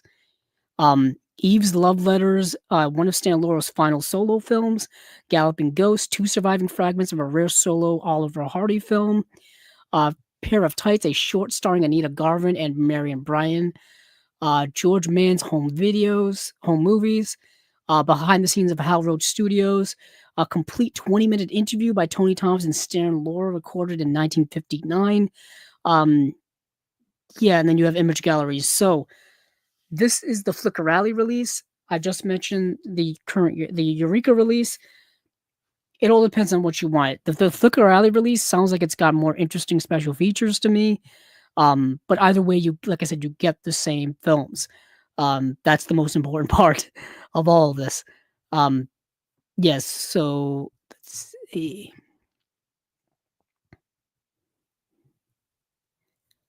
Let's see what else we got here from Eureka. We have the Magnificent Cheng films. These are, like I said, the two films: The Magnificent Trio, The Magnificent Wanderers. One of the Shaw Brothers Studios' most prolific directors, Chang, or the godfather of Hong Kong cinema, is the filmmaker behind Five Deadly Venoms, Chinatown Kid, and Boxer Rebellion. Collected here are two films by this maestro of martial arts cinema that showcased his considerable talents at both ends of his career. The Magnificent Trio, produced when Wuxia Films ruled the Hong Kong box office in the mid-1960s, and Magnificent Wanderers, made at the height of the kung fu craze at the end of the 1970s. Yeah, I want to watch both of these. I want to watch both of these immediately. Let's see. I want to see, is this a Region B release? It doesn't say. Oh, no, Region A. It says Region A. Okay, so it is a US release. I was wondering if they had the rights, because right now the rights to anything Shaw Brothers in the Region A realm is either through Arrow or through Shout Factory. They seem to be cornering the market on Shaw Brothers films on Blu-ray. So how Eureka was able to snag both of these, I have no idea. So that is coming out November 29th. And then last but certainly not least here is The Adventurers. This is a Ringo Lam film. Um, the only collaboration between Master Ringo Lam and Hong Kong superstar Andy Lau, who was in the Internal Affairs. That's a box set I still need to get, but that's neither here nor there. The Adventurers is an explosive story of heroic bloodshed featuring Rosamund Kwan, David Chang, and Victor Wong. Wei Lok Yan was just 8 years old when his parents were killed before his eyes in Cambodia, where his father had been working for the CIA during the Pol Pot's ascent to power in the latter days of the Cambodian Civil War. Taken to Thailand by his father's colleague Seong, Yang grows up to join the Thai Air Force and comes to discover that his father's murderer, Ray Lu, once a double agent, has now become a wealthy arms dealer based in the United States. With the help of the CIA, Yan intends to get close to Lu and have his revenge by taking on an assumed identity and gaining the trust of Lu's daughter, Crystal.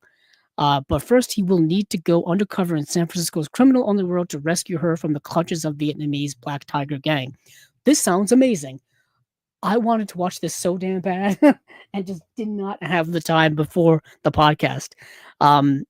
So it's got a new 2K restoration of the film, new audio commentary by film critic David West, two adventurers, new interview with Gary Bettinson, editor of Asian Cinema Journal, previously unseen archival interview with writer and producer Sandy Shaw, limited edition collector's booklet featuring a new essay by Hong Kong cinema scholar Alan Hanjun, Magnan Park. Yes, Alan Hanjun Magnan Park.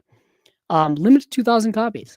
Coming out April 29th as well. Let me see if this is a Region A or Region B release. Region A. All right. That is The Adventurers. So that is it from Eureka Entertainment. This is their April releases. We've got The Adventurers from 95, The Magnificent Cheng, a two-film box set, and Laurel and Hardy, The Silent Years, 1927. That is it from Eureka. We will be moving over to, quickly, let's go over to our friends over at Cauldron Films. Let's see. We do have some comments first.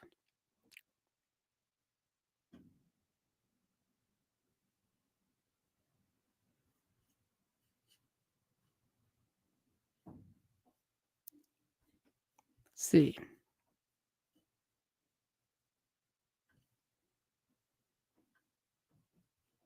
I'm just checking the comments here.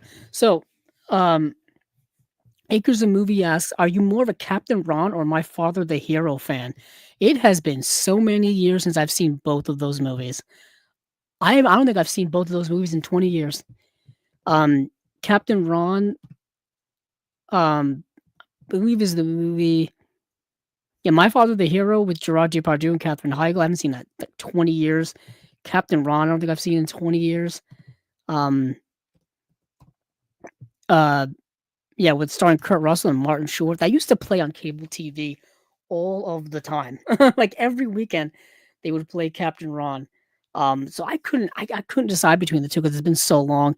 I mean, Captain Ron is so much fun with Kurt Russell, and Martin Short is such a delight.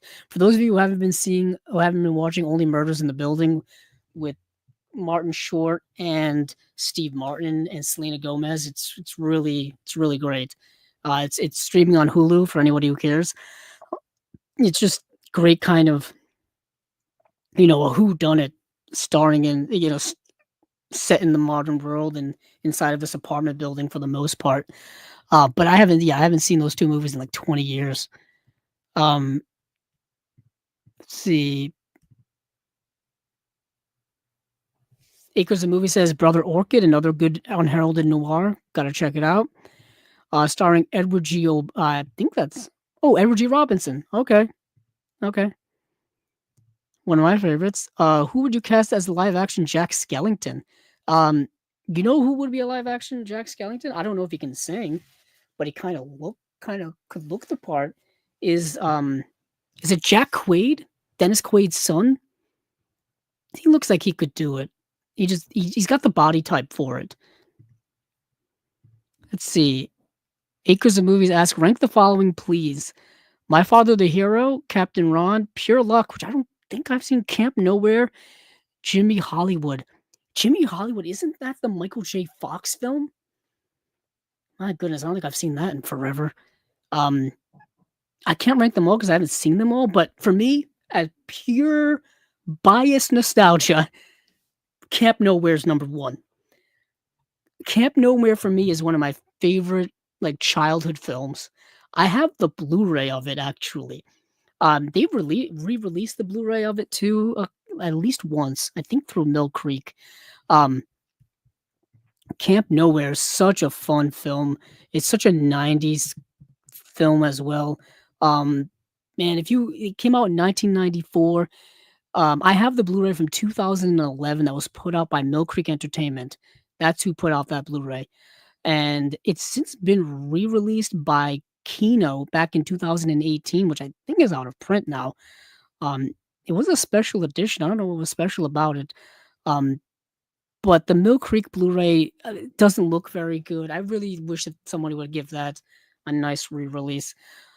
So Camp Nowhere stars Christopher Lloyd, Jonathan Jackson, Thomas F. Wilson's in it. A bunch of people, kid actors from the '90s are in it, like Andrew Keegan, and a bunch of others. And what happens is these kids all get together and make their own summer camp, so where they can just hang out and do whatever they want.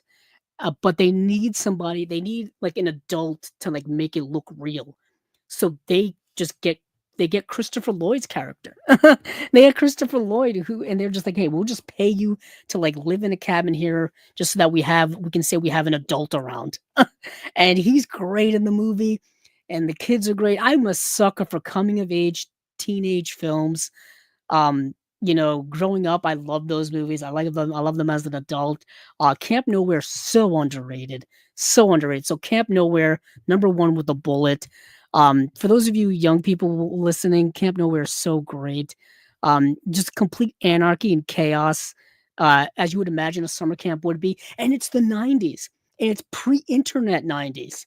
1994, we didn't have social media. We didn't have the internet in the same way we have it now.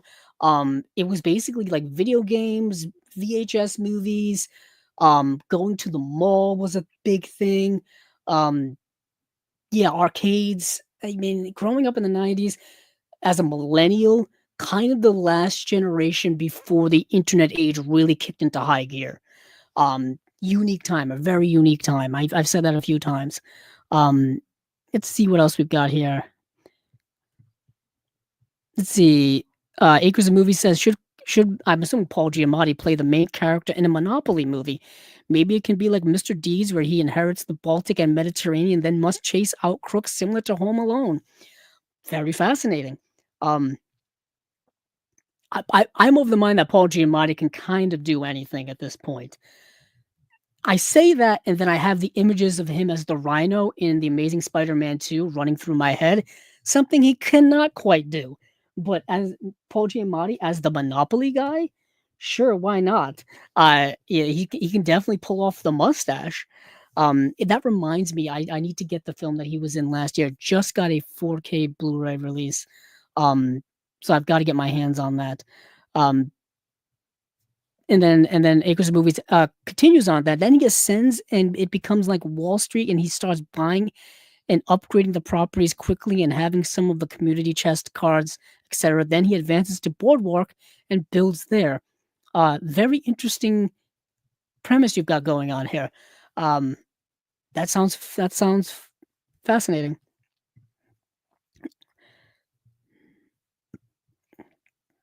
And then Acres of Movies also says, I think pratfalls involving the houses and hotels themselves and the various community chest cards being reenacted like the beauty contest, etc., would be very fun. This is turning into more of a like a like a mini series or a limited series than a movie, because it seems like there's a lot going on here. I feel like this would make a nice Apple TV limited series. That's the vibe I'm getting from this. Um, Oh, Jimmy Hollywood is Barry Levinson's film with Joe Pesci and Christian Slater. I've never seen it. I've never seen it.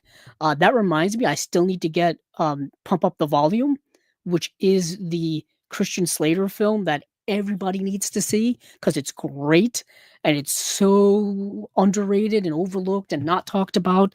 There's a Warner Archive release of it now on Blu-ray that needs to be added to everyone's collection. But moving on, speaking of collection, let's go to Cauldron Films. Like I was just saying, they have two releases.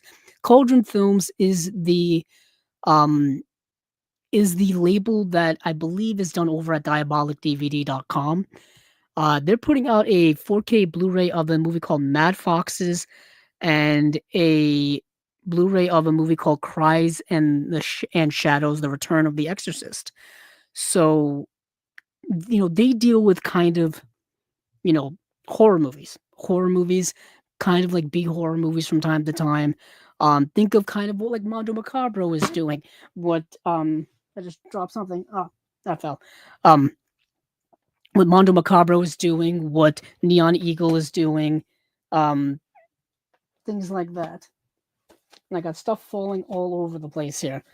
Um, so let me take a look here at what Mad Fox. So description: after Playboy Hal tangles with a group of bikers at a red light that leaves one of them dead, the situation violently escalates, leading to a bloody bath of shootings, assaults, murder, and a well-deserved dismemberment. Like I said, the carnage drives us full throttle from the streets to the countryside with a soundtrack that will easily rock you. Mad Foxes is the ride or die of a lifetime. Sounds interesting. But it's a 2-disc 4K UHD release. 4K restoration from the OCN, which is the original camera negative of the uncut version of the film. There's a Dolby Vision HDR presentation of the film as well. Let's see, the Blu-ray has new 4K restoration. It's got an audio commentary by film critics Nanny Cobretti and Merlin Roberts. The untold story of Robert O'Neill, interview with actor Jose Gras. 46 minutes long. Good gracious, that's long. Irwin and Fox is 23 minutes long. Producer Irwin C. Dietrich and actors Eric Falk and Helm Sig talk about Mad Foxes. Mad Eric interview with actor Eric Falk. Nazi Fox Bikers Must Die, an essay by Troy Haworth, 19 minutes long. And that is it. Coming out April 29th. So, Cries and Shadows: The Return of the Exorcist. Description: after photographing description. Let's redo this. After photographing a naked woman at a waterfall and discovering she was absent from all photos, Peter returns to the scene only to find a mysterious Tahal pendant that initiates a mysterious sex-crazed possession, as most pendants do. As Peter spirals into baffling madness, people start to die in inexplicable ways, prompting Peter's nun sister, Alina, to call an exorcist. To rid him of the insidious demon. Okay, so we've got sex crazed demonic possession movie. That's the vibe I'm getting here. So we got a new 2K restoration from the original camera negative. We've got Angelo, a portrait interview with actress Elenia Fusco, 25 minutes long, a long interview. Exploitation Symphony, an interview with composer Giuliano Sorgini. Delivering the Devil, interview with DOP Maurizio Santini. Half a Life, interview with script supervisor Silvio Petroni. Introducing the Devil, an interview with film historian Eugenio Ercolani.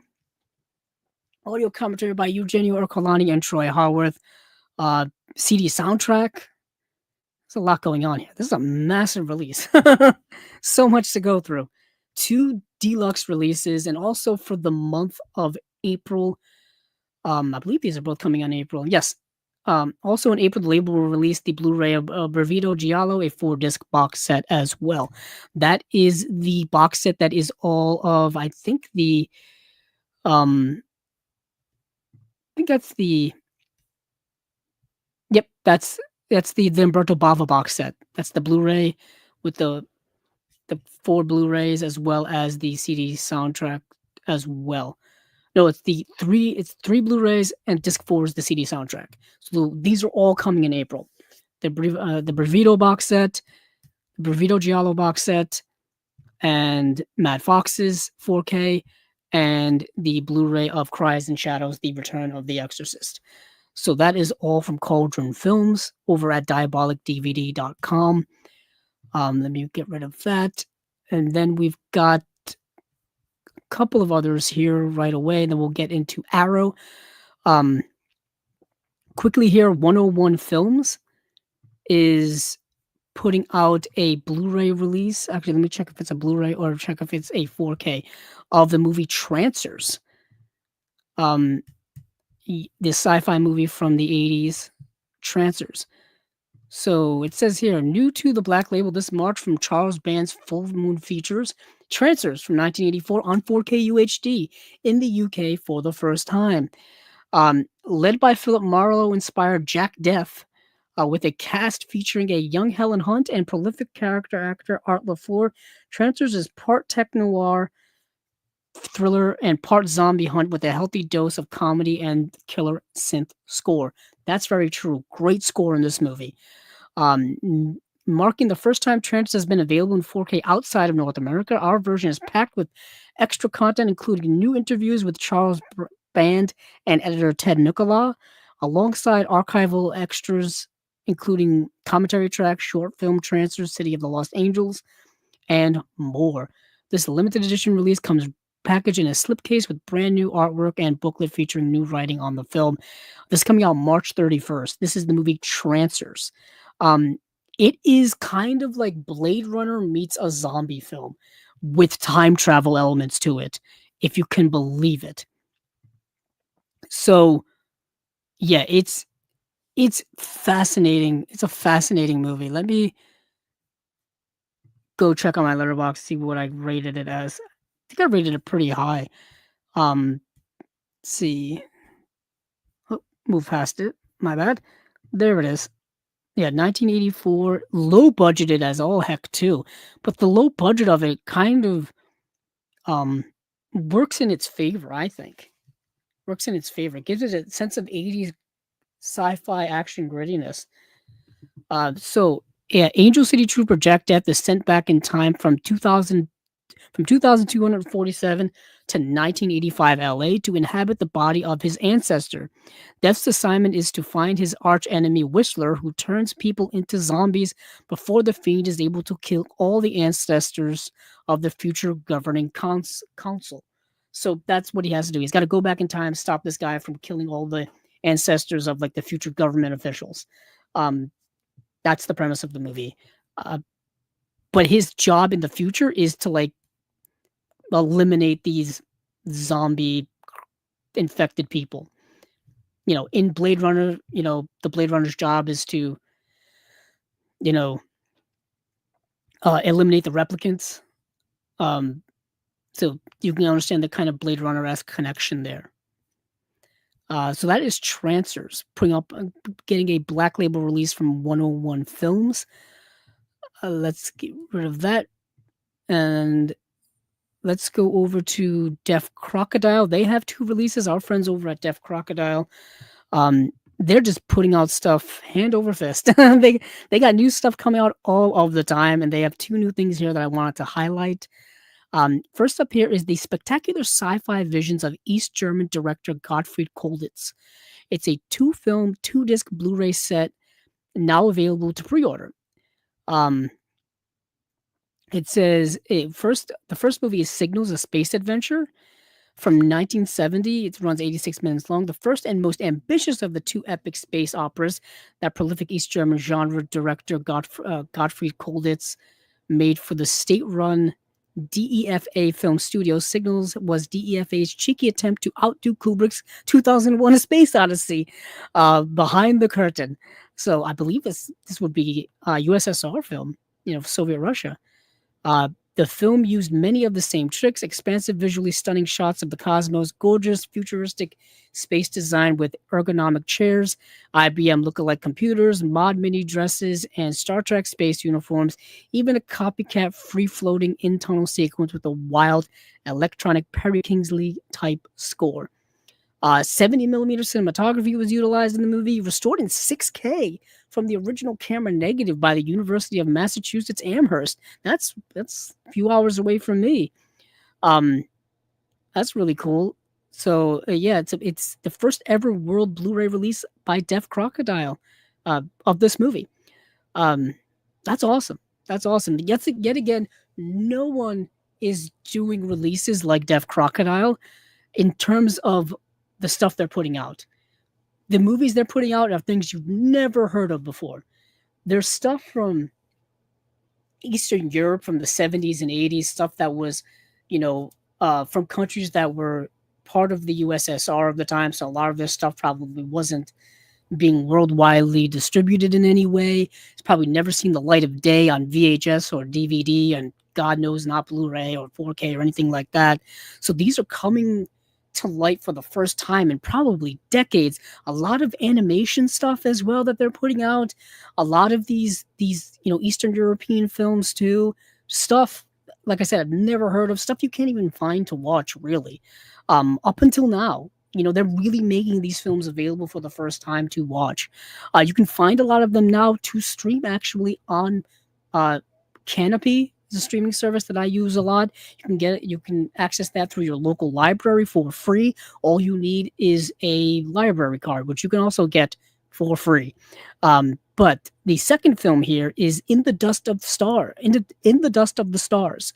This is from 1976, 95 minutes long. Who could possibly resist an insanely groovy mid-1970s Eastern German space opera with an Ennio Morricone-like theme song, a nonstop underground disco where partygoers spritz hallucinogenic mouth spray, scantily clad supermodels voguing in an abstract sculpture garden, tons of silver glam rock boots and glittery eyeshadow, and red leather spacesuits, and dialogue like, Thob like upload them to the Lambda channel. And the Temians are fun people. Fun and a little crazy. Director Gottfried called this delirious gem of socialist eye candy, ranks alongside Mario Bava's Planet of the Vampires as one of the most eye-popping genre treats of the era. They're comparing it to Zardoz and Space 1999 and Buck Rogers in the 20th century. Sounds fascinating. Like, yet again, this is stuff I haven't seen yet. So this is stuff I'm definitely interested in. So go over to deafcrocodile.com or go over to diabolicdvd.com. That's where you can typically find the Deaf Crocodile releases. So yeah, that's really cool. And then a second release they've got here is this movie called Gwen and the Book of Sand, which I know absolutely zilch about. I'm going to have to go to my letterbox to actually look up what it is about, because there's no description there. So where are you, Gwen? And that's not it. Let me look for it here frantically on my letterbox, like a crazy person. Did I add it to my letterbox? That's the next question I need to ask myself. I'm just gonna look it up. Because I'm just scrolling here and not getting anywhere. Gwen and the Book of Sand. Oh, Gwen or the Book of Sand. Gwen is a young girl adopted by a nomad tribe in a desert post-apocalyptic world. When Gwen's friend is kidnapped, she and an old woman called Rosaline embark on a trip to bring him back. Sounds good. Sounds fascinating. Deaf Crocodile is one of those companies where I'll watch anything they put out just to give it a whirl. They've got the track record. Why not? When it comes to cinema, don't close yourself off to things. When it comes to movies, when it comes to film, don't close yourself off to things because you never know what you're going to find. Cinema is endless. Movies are endless. Film is endless. It's expansive. It's everywhere. It's kind of like the Force in Star Wars. It's everywhere. So that is everything from Deaf Crocodile. Let's move over to Arrow. Arrow had their April releases. We've got let me just run them down and then we'll go through them. Long Kiss Goodnight, V Cinema Essentials, Bullets and Betrayal, from 1989 to 1994. That is a 9-film box set of movies. We'll get into it. You have FX and FX2, The Grand Illusion. That is a double feature set of those two movies. And then we have A Fistful of Dollars, the Sergio Leone film from 1964. What they are doing is they're going to be releasing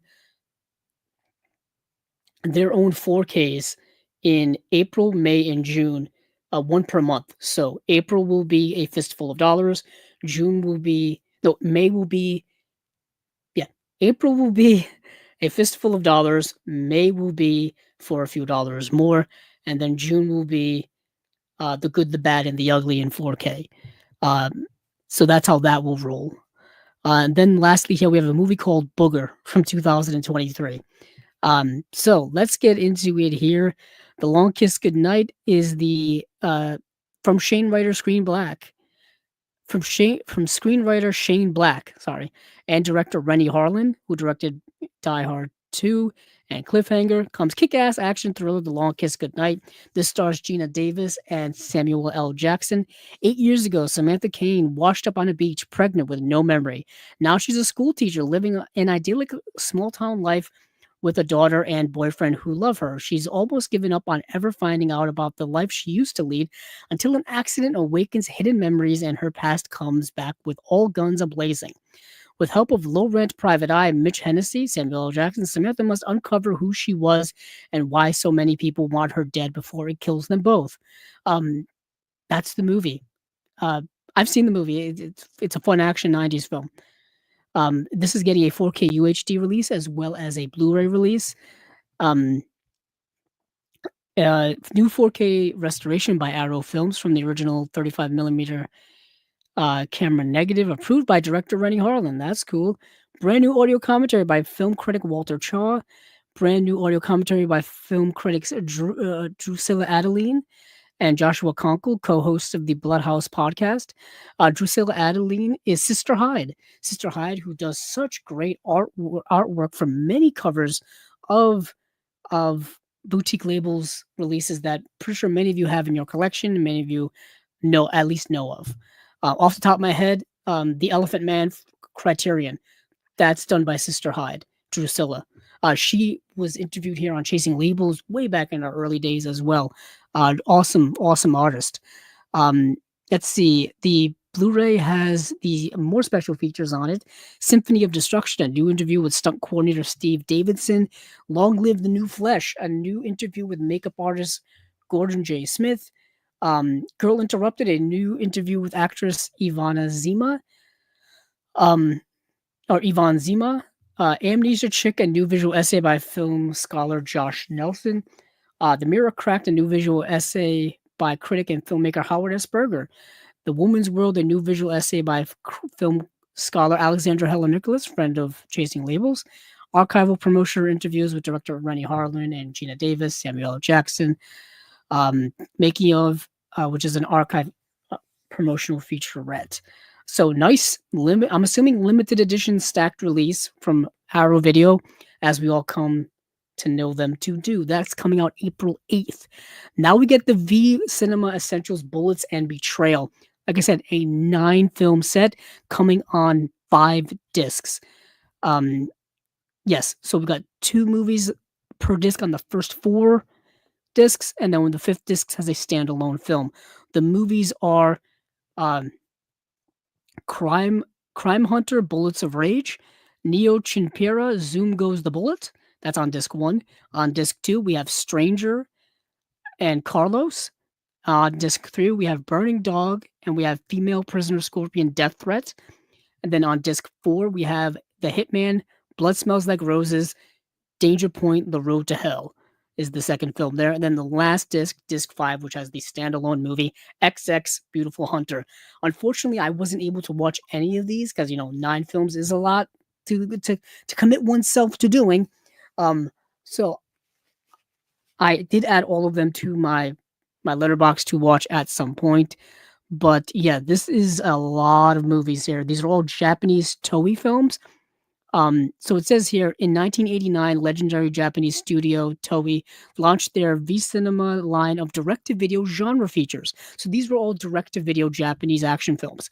V-Cinema Essentials Bullets and Betrayal presents 9 explosive titles representing some of the best Japanese crime film has to offer. So you can kind of get a gist of what these movies are about. I'm not going to read this whole description, this paragraph, 2 paragraphs here. All you need to know is, like I said, 9 films, 5 discs. All the discs have special features on them. Some have more than others. But it's Japanese straight-to-video action crime films. Coming out April 29th. Then we have FX and FX2, The Grand Illusion. Um, let's see, but yeah, do we have FX and then FX2, The Grand Illusion. So in the 1980s, yeah, special makeup effects artists became stars, pushing the boundaries of what could be shown on screen. As audiences around the world reacted with shock and delight, no surprise when that sooner or later they'd get a movie that made them the hero. So FX, Murder by Illusion. I didn't know that was the subtitle for the first film. Rolly Tyler is a special effects genius approached by the Department of Justice to fake the death of a gangster about to turn state's evidence. So someone who is, a gangster who is going to be testifying. Um, but all is not as it seems. Now someone is trying to kill Raleigh, and the grizzled cop, Leo McCarthy, Brian Dennehy, suspects him of murder. Unable to turn to the police, Raleigh goes on the run with only his wits and his special effects expertise to save him.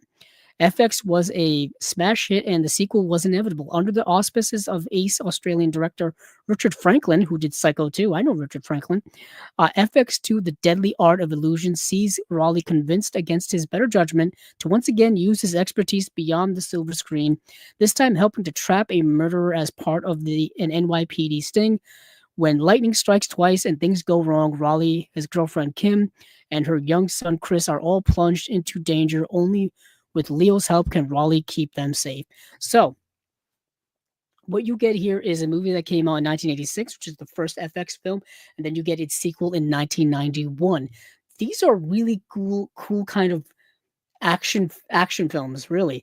And I like the premise of taking a special effects artist and him having to utilize his abilities as a special effects artist to save his own ass essentially in the first film, because he is now this murder suspect. He's got to go on the run, but he's got to use these special effects not only to stay away from the cops, but to figure out who set him up, why they set him up, uncover this mystery, all this kind of stuff. And in the second film, it's him utilizing those things again, but this time to be the more active investigator in finding out what happened when he tried to work for the police, and then things go awry.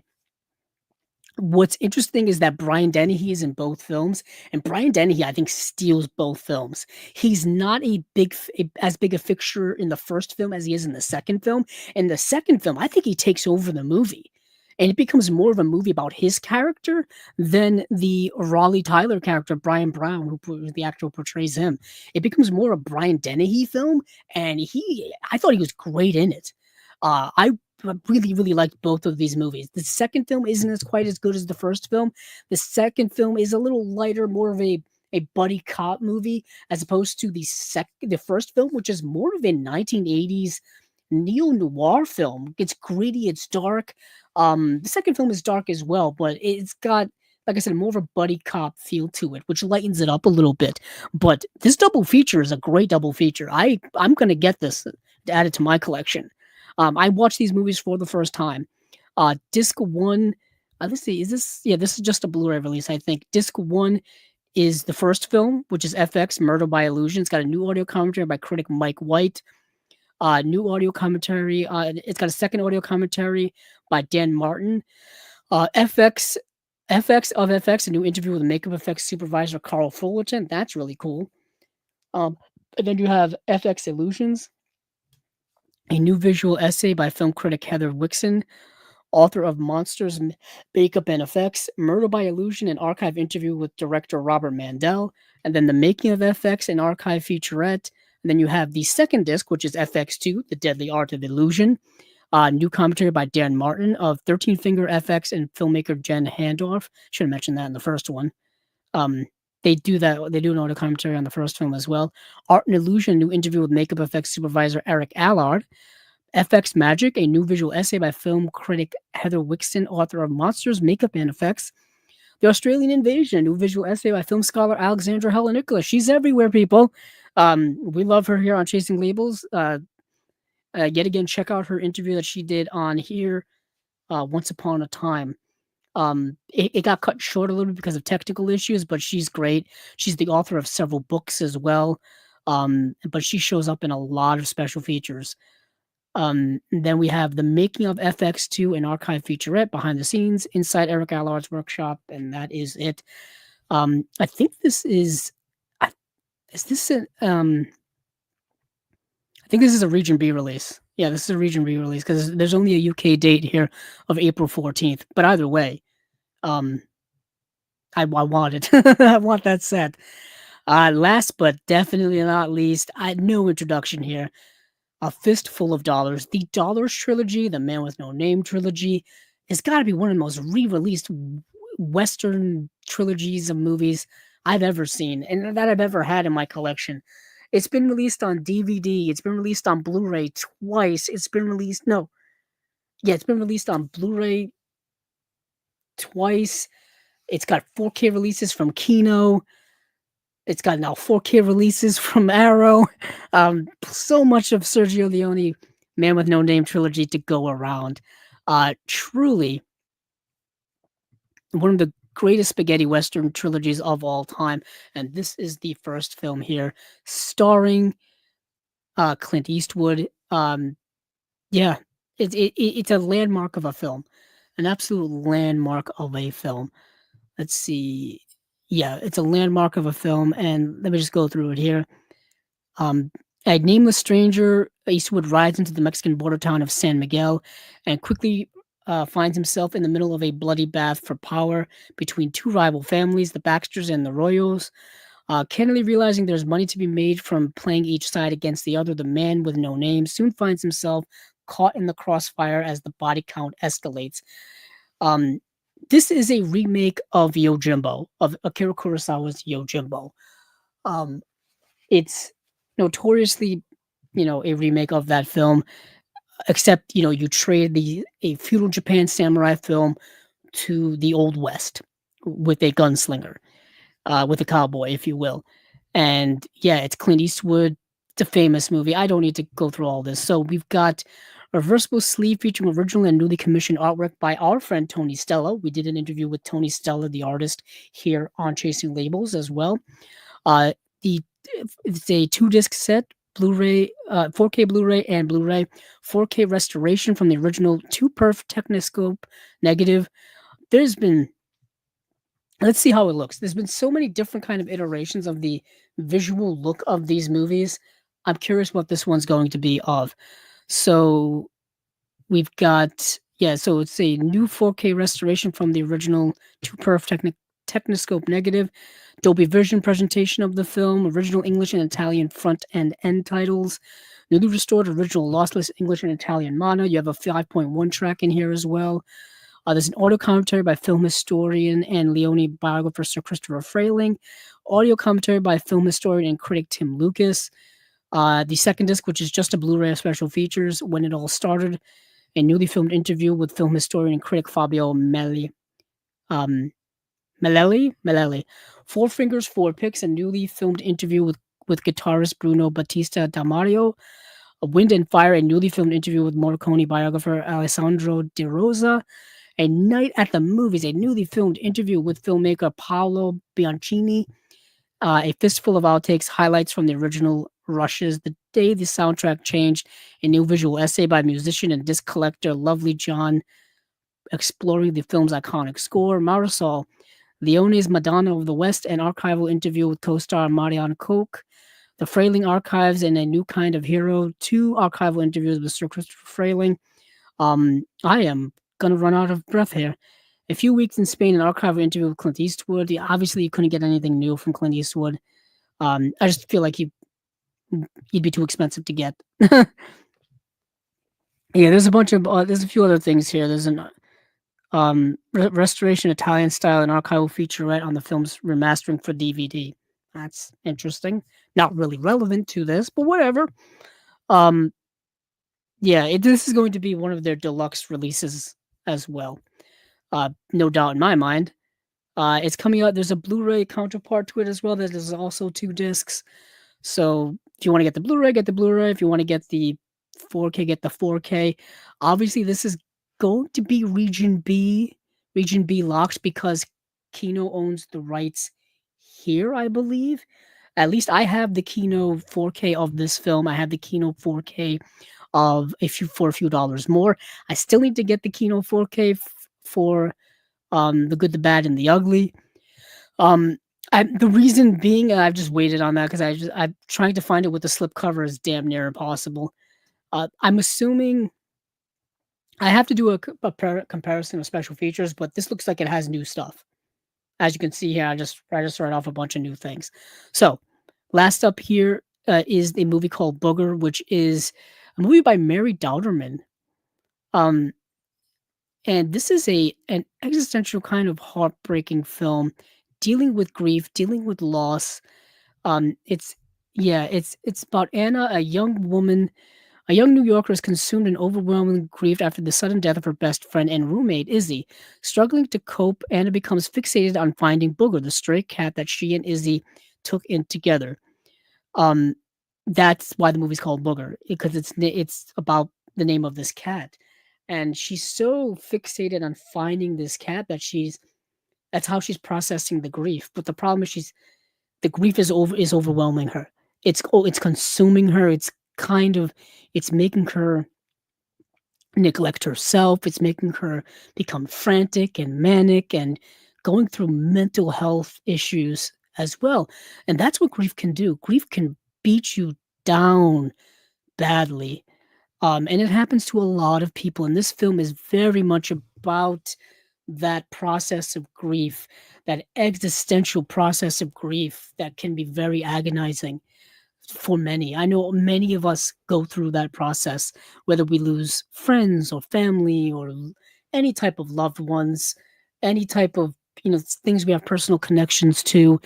And this movie really goes there. It pushes those boundaries and goes past them in terms of the mental fracture of it all, and the physical fractures of it all as well, because the physical and the mental can mesh. The lines are blurred, and the world and your world just becomes so broken. And this film really portrays that in a rather profound way. Really good film in that regard. It goes for it there. There's some body horror stuff that happens in the film as well. Um, that may be uncomfortable to many, and may gross out a lot of people, but it's done on purpose to really push the idea of what grief does to one. Um, good film, good film here. You get some special features here as well. A different breed of female feline. A new video essay by critic Cat Hughes. Curiosity Kills: A History of the Cat and Death. A new video essay by writer Alexandra West. And that is it. That is it. So that is everything from Arrow for April. Um, you've got The Long Kiss Goodnight, V Cinema Essentials, Bullets and Betrayal, 1989 to 1994, FX and FX2, The Grand Illusion, 1986 and 1980 and 1991, A Fistful of Dollars, and Booger. Um, that is it for Arrow. Nice crop of eclectic, different releases here. Diversity, if you will. Diversity, if you will. So, let's see. I want to take a quick trip over to Severin, and mention a couple of things they've got going on, and then we'll get to Vinegar Syndrome and their partner labels. Excuse me here. I may have to dip into my water soon because I'm running out of soda. So, a couple of things going on over at Severin, but before we get there, let's see if we got some more comments here. Acres of Movies. Yes. Let's see. Yeah, FX, yay, excited for features. Yeah, there's some good special features on that release. Yeah, I prefer Brian Brown do the commentaries. Understandable. You can't get much, yeah, firsthand, you know, you can't get much more firsthand commentaries than someone who was actually in the movie. Let's see. Not sure if you heard of Jake Speed. Anyway, I love FX and FX2. So happy they're getting this. This would have loved a third one. The TV show was interesting as well. I didn't know there was a TV show until I looked up these movies, and I very vaguely remember there being a TV show. Vaguely remember. I gotta look into it. I gotta look into it. Acres of Movies asks, take an 11-day themed cruise of Scarface or Saturday Night Fever or Krull. Um, Scarface. Scarface, because it would be just it would be the montage in Scarface. In Scarface, there's the montage with the song "Push It to the Limit," where he's just like they're counting money and he's spending money and he's buys he's getting married and has a pet tiger, partying and having the time of his life. You have to assume that that's what a Scarface cruise would be like. You know what I mean? Just craziness. Saturday Night Fever would be um the disco and dancing and stuff like that. Okay. That's not bad. I feel like that's on a cruise anyway. You know what I mean? And then Krull is like that sci-fi movie from the '80s, so I feel like that wouldn't be as fun as the other two. Let's see. Acres of Movies asks, Married to the Mob Special Edition, Fun City, Vinegar Syndrome commentary. The volume for movie goes mute when commentary is played. They need to fix the error. Also offer cast commentary as well. Huh? I didn't know that. Is there a specific release from Vinegar Syndrome that happens to, or is it you just noticed it in general? I didn't know Married to the Mob Special Edition, the Fun City Edition had that issue. I've had it for years. I have it over here. I think I have it. Yeah, I have it over there. I have all my Fun Cities on a chair over there. Um, yeah. Yes, say, do you anticipate an Eve of Destruction Special Edition sometime? I honestly don't know. I honestly do not know. I wish I had some inside tracks on things. That would be cool, kind of cool. But I don't really. I get feelings sometimes about certain things, but other than that, I don't really have any inside track on things. Long Kiss Goodnight's features, are those good? They sound really good to me. Yeah, they sound very good to me. Um, yeah, you had some new stuff in there. Definitely better than whatever release has been here. I know there was a release here on Blu-ray years ago. Yeah, 2011 there was a Blu-ray release by Warner Brothers with a VC1 encode. Christ. Um, that had no special features at all. So anything Arrow puts on there is is leaps and bounds better than what that had to offer, which was nothing. Which was nothing.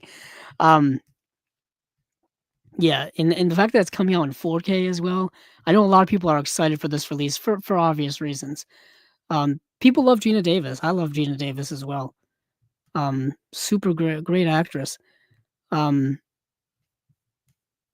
yeah, I like the cover art as well.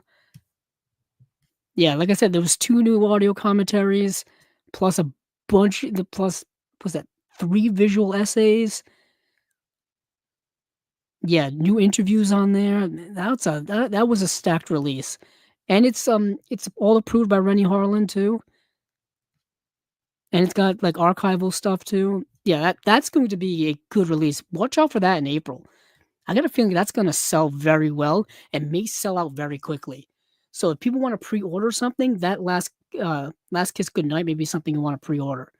I'm not a big I don't pre-order a lot of things just because I guess I have commitment issues, but that may be something people wanna pre-order. Let's see. Acres of Movies with a hot take. Speed is overrated. Jeff Daniels creeps me out. Now, does he creep you out in that movie, or does he creep you out all of the time, like Jeff Daniels himself? I've always been a fan of Jeff Daniels as an actor personally, but I like Speed. I like Speed a lot. Jan de Bont, um, Keanu Reeves, Sandra Bullock. Simple concept, but it works. You're on a bus, can't go below 55 miles an hour. Um, Let chaos ensue. Dennis Hopper in that movie is so great as a villain. He just, he just oozes villain vibes basically. Um, but let's see. I want to go over to Severin. Just mention what they have going on. Not get too deep into it. because I think it's all really self-explanatory. So they are putting out more Russ Meyer. They have 2 new Russ Meyer films that are coming out on both Blu-ray and 4K. We have Russ Meyer's Up, and we have Russ Meyer's Motorcycle, and you can get them on both 4K, you can get them on Blu-ray. And then there's a third film here called, The Pickup, which is a 2-disc exclusive Blu-ray. So yeah, I just wanted to mention those really quickly. I don't know anything about them. I know very little about Russ Meyer, other than the fact that his movies, well, like I mentioned before, when we talked about Russ Meyer getting like his movies Vixen and Super Vixens, um, when those got releases, his movies have kind of not really seen, any type of restoration or remastering work for many decades because, I believe his estate just wouldn't let people get at them essentially. The fact that they let Severin go in and do and have access to them is a win in and of itself, let alone the fact that we're getting Blu-rays, we're getting 4Ks of them. Yeah, these films obviously they're sexploitation films, they're graphic, all this kind of stuff. I mean, these are like sleazy B movies of their time. I mean, they are what they are. They are what they are. They're for a very specific type of viewer, very specific type of of movie viewer and things like that. Uh, yeah, yeah, it's sex and violence. Um, yeah, these films are wild. So you've got, yeah, 2-disc edition. That's a 4K UHD. It's got the film and special features. Blu-ray, which is the film and special features, and there's how much I mean, I don't know how much you can do in terms of special features here, but audio commentary with film historian Elizabeth Purcell, No Fairy Tale, this interview with actress Raven Delacroix, and this is for the movie Up. This is for the movie Up. Um, and then let me quickly go over Motorcycle. Motorcycle has 2 discs as well, and it's got an audio commentary with film historian Elizabeth Purcell and filmmaker Zach Clark. Desert Rats on Honda's interview with actors Haji and Alex Rocco, sorry. Yeah, so that is those 2 Russ Meyer films, and then we have The Pickup, which is director Lee Frost and producer Wes Bishop were Los Angeles exploitation team supreme. That's from DVD Talk. The worldwide Blu-ray premiere plus web store exclusive bonus disc. So Sirens on the Road, Post-Noir Visions, and Beatnik Glory in The Pickup, video essay by filmmaker Stephen Broomer. Our buddy Stephen Broomer. Yeah, nice. And there's a photo gallery here with commentary from Something Weird Videos, Mike Vraney, and exploitation legend David F. Friedman. Um, and then disc 2 is the exclusive where it has an audio commentary with director Ted Bonnet and Seven Films' David Gregory. Archival audio commentary with exploitation legends David F. Friedman and Dan Sani. And then archival commentary with director Ted Bonnet and writer Eddie Muller. Good gracious. Awesome. Awesome. And this is the movie The Pickup. And this is like this was a movie that was thought lost for decades. Apparently they recently discovered the original camera negative in a vault in Paris, and it can now be seen restored and uncut for the first time. When 2 bagmen for the LA syndicate are robbed of $1 million in Las Vegas mob money by a sexy pair of con artists, it'll trigger a desperate frenzy of carnal violence and brutal vengeance. I'm fascinated by this. I'm very fascinated by this. Okay. So that is from Severin. Let me check my notes to see if anything else before we get into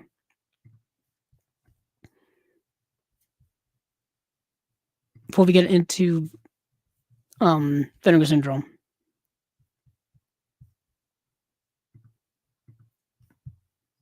I think that's about it. Yep. Okay. Let's go over to Vinegar Syndrome now. Vinegar Syndrome, like I said, dropped their announcements on February 1st. These are their February releases. And They had 6 from Vinegar Syndrome, and I believe 17 from their partner labels. So let's run these down. Let's run down the Vinegar Syndrome ones first, get into a couple of them here, and then we'll move on to the partner labels, which for me is always where you find the really, really great stuff.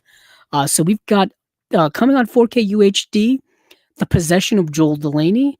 We've got a Blu-ray release of The Carpenter, a Blu-ray release of White Cannibal Queen, and we've got a Blu-ray release of The Mansion of Madness. This is a Vinegar Syndrome Labs release. And then Cinematograph has 2 releases. They have Female Perversions and Joy of Sex. So let's get into the Cinematograph releases because this is one of their lines that I love a lot. And I've got some Cinematograph releases around me. Ones that I picked up recently. Guess I can show them off once again. I showed them off last time, but why not? While we're here, we might as well do it.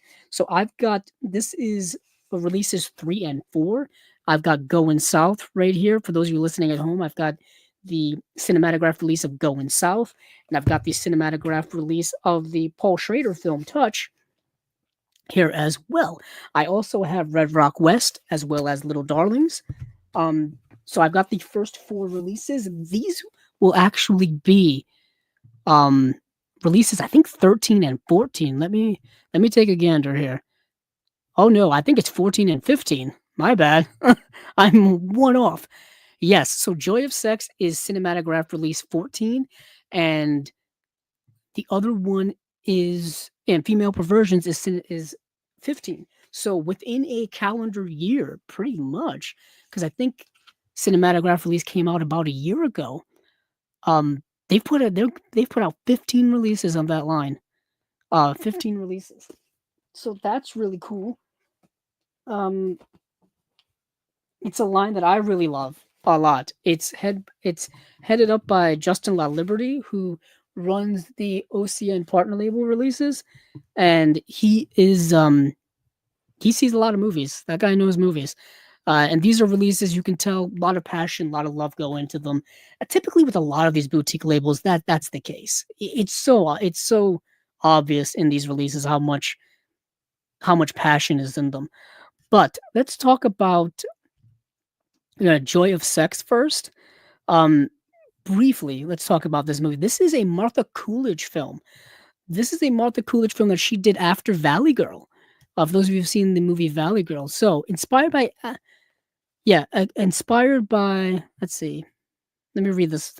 High school senior Leslie Hindenburg is convinced she's dying following a medical exam. Believing she has only 6 weeks left to live, determined to not die a virgin, Leslie sets out on a mission to lose her virginity before her presumed untimely demise. The problem is, her father, portrayed by Christopher Lloyd of all people, is a physical ed teacher at her high school, serving as an obstacle for would-be suitors. That is until she meets Alan Holt, a similarly virginity afflicted teen on the same mission. So you've got these 2 different characters, these teenagers trying to lose their virginity, going about it in their own specific way. But you typically centered around this character of Leslie Hindenburg, who's a bit of a worrywart. She's a bit of a hypochondriac. She finds like a mole on her skin and she thinks it's cancerous, even though the doctor tells her it's not. And there's nothing wrong with her, really. It's all just like, psychosomatic inside her head. And she thinks she's dying, so you need to use it before you lose it, I guess the saying goes. The movie's okay. I know it doesn't have a great reputation. It's often compared to, like I said, Valley Girl, which is a much better film. Even Real Genius, I think, is a much better film. This film it's an 80s teenage sex comedy in the vein of like a National Lampoons, if you will. A lot of sophomoric, immature humor, ridiculousness, not great acting, not great dialogue in there. It's fine. I didn't like it a lot, and I didn't hate it a lot. But I wouldn't go into it thinking it's Valley Girl or thinking it's Fast Times at Ridgemont High or something like that. It's not quite on the level of those movies. It's a step below, and it's obvious when you watch the movie. And the reason being is that as a movie like Valley Girl, a movie like Fast Times at Ridgemont High, you know, when you're dealing with the lives of, young people and teenagers and they're going through the growing pains and existentialism, all this kind of stuff, those movies dig deeper into those things. This movie is just on the surface level of those things. It doesn't really dig deep on a lot of those teenage angsty things that are going on. And even though it approaches it, it doesn't quite do anything with it. It just kind of stays on the surface, unfortunately. But I don't think it's a bad movie. I mean, don't let the IMDb rating confuse you or the Letterboxd rating confuse you and thinking it's an unwatchably bad movie. It's not great, but I don't think it's terrible. Um, some special features here for this release: new audio commentary with film historian Elizabeth Purcell and film critic Katie Reif. Reality as a filmmaker, a new video interview with director Martha Coolidge. That's awesome. It was all cut. A new video interview with screenwriters Kathleen Powell, Joyce Salter, and John Salter. Passionate about it. A new video interview with actress Colleen Camp. Coolidge, a video essay profile of Martha Coolidge by Alexandra Helen Nicholas. That's awesome. Once again, Alexandra Helen Nicholas is on one of these.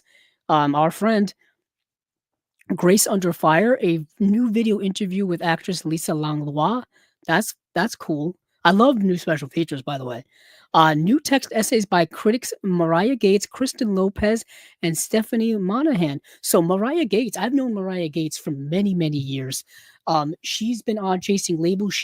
I've mentioned her, I think, last episode. She is the founder of the hashtag Noirvember. That's her. That's She created that of Noirvember. Um, she's a writer, critic, all this kind of stuff. Her new book is coming out, I think, at the end of this month. Her new book is coming out at the end of this month. Like I said, she's been here on Chasing Labels before. I've known her for many, many years. Um, Definitely being someone who I've drawn a lot of inspiration from when it comes to my love of movies, my love of cinema, classic cinema, contemporary cinema, all kinds of stuff. She's great. She's absolutely great. So I'm curious what her essay is about this film, because the movie is dealing with, the sexual appetites of teenagers, in the 1980s, but it's also kind of contemporary because every generation goes through that. This kind of sexual awakening, sexual appetite awakening within their adolescent and teenage years. That's just part of life. You know what I mean? This isn't something that's shocking to people. So every generation kind of goes through that, and there's always these commonalities between the generations. And I think this movie is while not specifically commenting on that specifically, you can definitely extrapolate that to a modern lens. So the joy of sex, you can get things out of it if you dig a little deeper. The problem I have is that the movie is not really trying to dig deeper, at least in my opinion. But that's Martha Coolidge's Joy of Sex, getting a cinematograph release this month. Let's move on to another film dealing with kind of, the lives of sexual lives of people, Female Perversions, starring Tilda Swinton. This is a film that came out in 1996, directed by Susan Streitfeld, starring Tilda Swinton, Amy Madigan, Clancy Brown is in the movie a little bit, excuse me. And um, it's a movie that is fascinating to me, um, because it's once again a movie that I had never really heard about. So Eve Stevens, Tilda Swinton, an ambitious and successful trial lawyer in Los Angeles, is up for an appointment as a judge while juggling her proclivity for meaningless sex and her relationship with her kleptomaniac sister, Madeline, who's portrayed by Amy Madigan, as she navigates intimate relationships with both male and female partners, including a geologist, uh, Clancy Brown, and psychiatrist Renee. Eve finds fantasy and reality converging, leading to a tense climax that will decide her personal and professional fate. It was a contender for the jury prize at the 1996 Sundance Film Festival. Um, yeah, it's the directing debut of director and co-writer Susan Streitfeld. as well as the American film debut of Tilda Swinton. Oh, based on a 1991 psychology text, Female Perversions: The Temptations of Emma Bovary by Louise J. Kaplan. Hmm. Yeah, it's a 90s erotic drama psychological thriller. And like I said, it takes place, it centers around a woman who is independent and also trying to move her way up in the world of um being a lawyer, the law, if you will. She's up for a federal judge appointmentship. She's a hotshot lawyer. She's she's like I said, she's a rising star in that field. And the thing is she's got this kind of thing that she keeps hidden is her sexual desires, her proclivity to not only have lots of you know steamy, passionate sexual interactions with people, but she also fantasizes about them. And her fantasies are kind of meshing into her realities where she finds herself kind of consumed by them during the day. So the film is kind of crashing these two worlds of reality and fantasy, and you can see how it's weighing on this character, and it's weighing on her personal and private life, and how personal and private lives, uh, yeah, how personal lives and public lives can converge into one. And she's got also familial issues as well. They mentioned a sister here in the synopsis. Sister is dealing with some personal things as well. And if you are someone who is uh, an older sibling or a responsible sibling, and you have a sibling who is a black sheep of the family, who is a screw up of the family, you're the one who ends up having to take care of them or having to look out for them, and that can weigh heavily on you personally. So the film deals with those things. I really like this movie a lot. It's an interesting expose of a lot of themes, a lot of interesting themes. And Tilda Swinton is a phenomenal actress. She is amazing. If you've seen any of her work over the last 30 years, you know what I'm saying.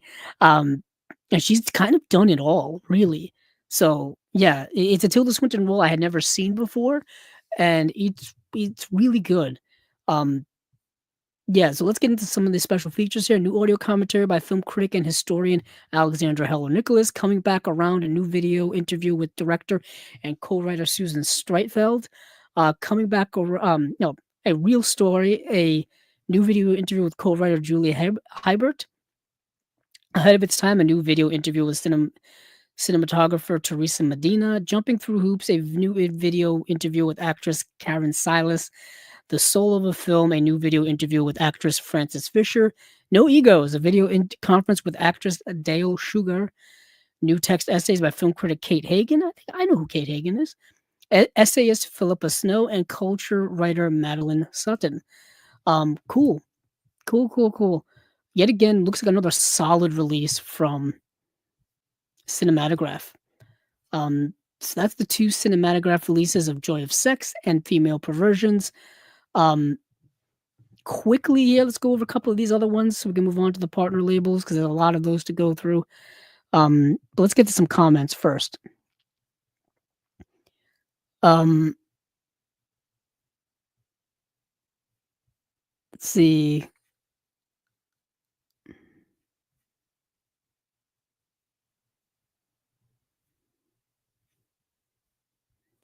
Let's see. Oh, Acres of Movie says, hold on, I'm scrolling back up here. Long Kiss Goodnight. Yep, yep. Acres of Movie asks Brady Corbett or Villeneuve for Logan's Run new movie. Villeneuve. In my opinion. His body of work is quite extraordinary if you go and look at it. And he could nail that futurist. I mean, Blade Runner 2049. He already nailed the future, in my opinion. Let's see. Acres of Movies also asks psyched for career opportunities. Long Kiss Goodnight, FX, etc. Acres of Movie says he creeps me out 24/7. I guess talking about Jeff Bridges. Okay. Some actors and actresses can do that to people. I wish Jeff Bridges and Dennis Quaid would replace him. I wish Jeff Bridges and Dennis Quaid would replace him in everything. Okay. Um, and then Acres of Movie says, as a female football fan and movie fan, wish he would shut up about the '90s Lions. He bashes them and acts like they are so great now. '90s Lions legends hate him. As a woman, he creeps me out.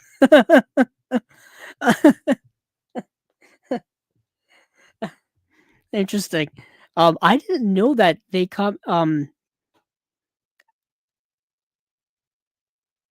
I didn't know. Oh, yeah, okay. I didn't know that he commented so much on the Lions. And the Lions were bad for a very long time and are now good.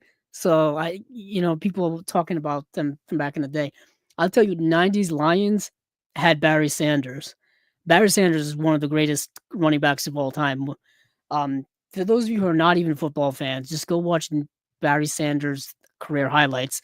There was one game he played my New England Patriots where he had one of the most epic runs you've ever seen in a football game ever. Um, yeah, I've seen that highlight a million times. But Acres of Movies also says Dennis Quaid in Arachnophobia uh, is better or Bridges. I've actually never seen Arachnophobia. Never seen Arachnophobia. I've known about that movie forever. Never seen it. Let's see. Um, it is 1980. Acres of Movie says it is 1987. You are your age now. You run a studio. Okay. Do you hire Peter Hyams or Peter Yates or Paul Verhoeven for a Thundercats movie? They will accept regardless if they want to do that. Paul Verhoeven. Easy. I mean, it's not the logical choice. I think the safer choice would be Peter Hyams or Peter Yates, but a Paul Verhoeven Thundercats movie, I would love to see what that would look like. That would be mind-boggling, especially in the '80s. Oh my goodness, I couldn't imagine. Um, and then Acres of Movies asked, would you cast Mikey Madison as Tackerberry's daughter and have Gutenberg be the new police boss? I don't know what's that referring to. Um, but I would cast Mikey Madison in anything at this right now. I'm just curious what she's going to do next. I think I remember recently they said that she's going to be in a movie, and I can't remember what it is, but I'm curious what this kind of awards Oscar run is going to do for her career in terms of opportunities and what she's going to choose as a result of that. Um, yeah. Acres of Movies, Joy of Sex, often on the movie channel. Didn't know that. Um, top four Acres of Movies. That's top four Robert Altman movies that you have seen. Wow. Let me see. Bob Altman. Let's see. Robert Altman.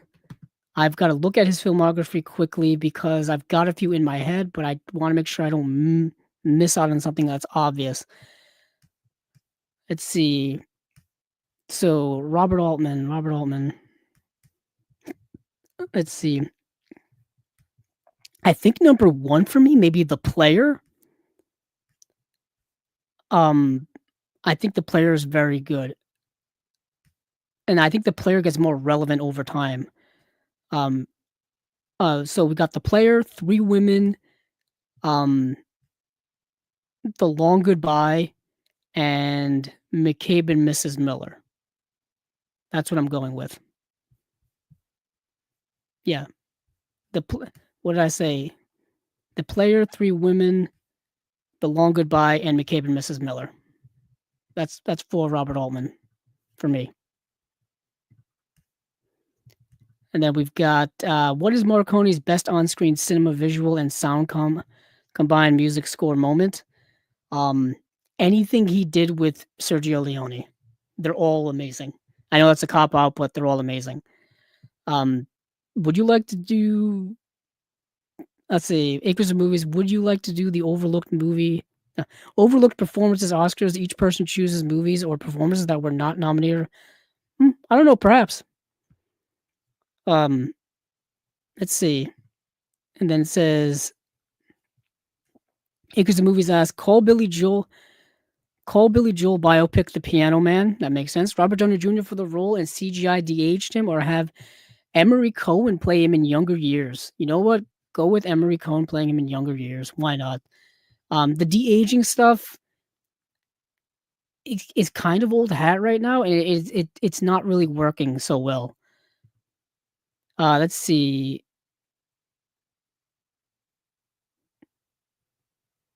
Acres of Movies says Terry Semmel of WB tells me Dirty Harry 6 would have been called A Murder a Day with Anthony. Would be called A Murder a Day with Anthony Hopkins as a killer randomly killing someone different every day. Part 7 would have been called Vigilante Mass. Interesting. I'm curious why they never did any more Dirty Harry films. It's not like Clint Eastwood had retired or anything. Maybe he just didn't want to play the role anymore. I don't know. Acres of Movies says that would have had Bruce Willis as a former partner gone mad and vigilante mobs taking over Oakland and San Francisco. He made Bridges of Madison County an absolute power instead. Well, that's what happened with that. And then lastly here, Makers of Movies agrees. Verhoeven Thundercats, yes, it should have occurred. I agree. I concur. Paul Verhoeven Thundercats movie, we could still make it happen. Verhoeven could still make it happen. Let's see, where was I? Yes, I was over on Vinegar Syndrome's website, and we were looking at their releases. So let's take a look at the Mansion of Madness. This is their VSL release, or their Vinegar Syndrome Labs release. This is a wild movie. This movie is wild. It's directed by Juan Lopez Moctezuma.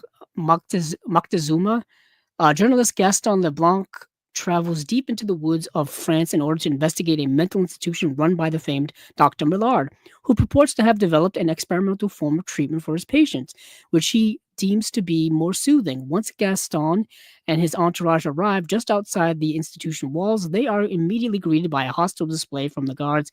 Being the only one allowed inside, Gaston meets with Dr. Millard, who gives him a tour of the facility and explains his new treatment methods, seemingly allowing the patients to roam the grounds freely and engage in their own delusions. Gaston is also introduced to Dr. Millard's beautiful niece, Eugenie, uh, who he is warned is more dangerous than she appears. Gaston spends more time in the institution, becomes wary of Dr. Millard's intentions as the patients engage in an almost cult-like worship of him, and soon Gaston begins to question what is actually taking place inside the sanatorium walls. You can imagine it's a bit chaotic in there. It is a psychiatric institution in like the middle of the woods. It's like in the middle of the woods, the worst place to have that type of place to be situated. It's isolated from the rest of the world, so there's no oversight of it at all. You can imagine the chaos that's going on in this movie. This movie is very much in the vein of, it's loosely based on the Edgar Allan Poe short story, The System of Dr. Tar and Professor Feather. It's like gothic horror. If you throw in a little like Werner Herzog, Alejandro Jodorowsky's El Topo, it's that type of weirdness in this movie. Like, it's just weird stuff going on. Yeah, it's even got like a madcap madness of like a Terry Gilliam film on steroids at times. It's, yeah, unhinged film. But what we got here for special features for this unhinged madness? Newly scanned and restored in 4K from its 35mm original camera negative, presented in both its original English language soundtrack and its Spanish language dub track with newly translated English subtitles. Commentary track with Mexican film historian and author Francisco Paredo, Surrealist Experiment, an interview with actress Ellen Sherman, Room for Play, an interview with production designer Gabriel Wise Carrington, Art in 24 frames per second, an interview with Alessandro Moctezuma, daughter of the director Juan Lopez Moctezuma, Alucardo's Portrait of a Vampire, which runs 89 minutes, a feature-length documentary from 2011 on director Juan Lopez Moctezuma, directed by Ulysses Guzman. Wow, that's an entire other feature film in this release. Holy heck. Um, fantastic, fantastic package. Yeah, really, for a wild, wild film. Working backwards here. So White Cannibal Queen. I don't need to say too much about it, other than it is a Jess Franco cannibal film. So it's a Jesus Franco cannibal film. You can imagine the craziness that ensues within it. It is available to stream on Tubi right now. Um, I've said this before and I'll say it again. Everybody gets a Jess Franco film. Everybody gets a Jess Franco film. Jess Franco has had movies released by Severin, Vinegar Syndrome, Kino has gotten in the game when it comes to Jess Franco. So everybody gets a Jess Franco film, apparently. Um, so let's see.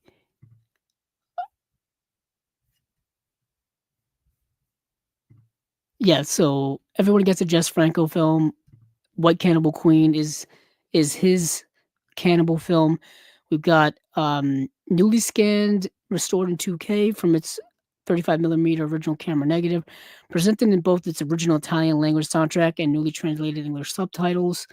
Uh, Commentary track with film historians Eugenio Arcarlani and Troy Haworth. Jungle Holocaust, an interview with actor Antonio Mayans. Sardonic Cannibals, an interview with Stephen Thrower, author of Murderous Passions, the delirious cinema of Jess Franco. European Cannibals, an interview with film historian Eugenio Ercolani. Meat Market, an interview with film historian Alessio Di Rocco. So that is that. Um, The Carpenter is a really um, fun kind of. Is it a 90s? 1988. Came out in 1988. Uh, Starring Wings Hauser as the carpenter. And what happens is this woman, after leaving a mental hospital, she moves to a brand new home with her husband, and it's getting renovations done to it.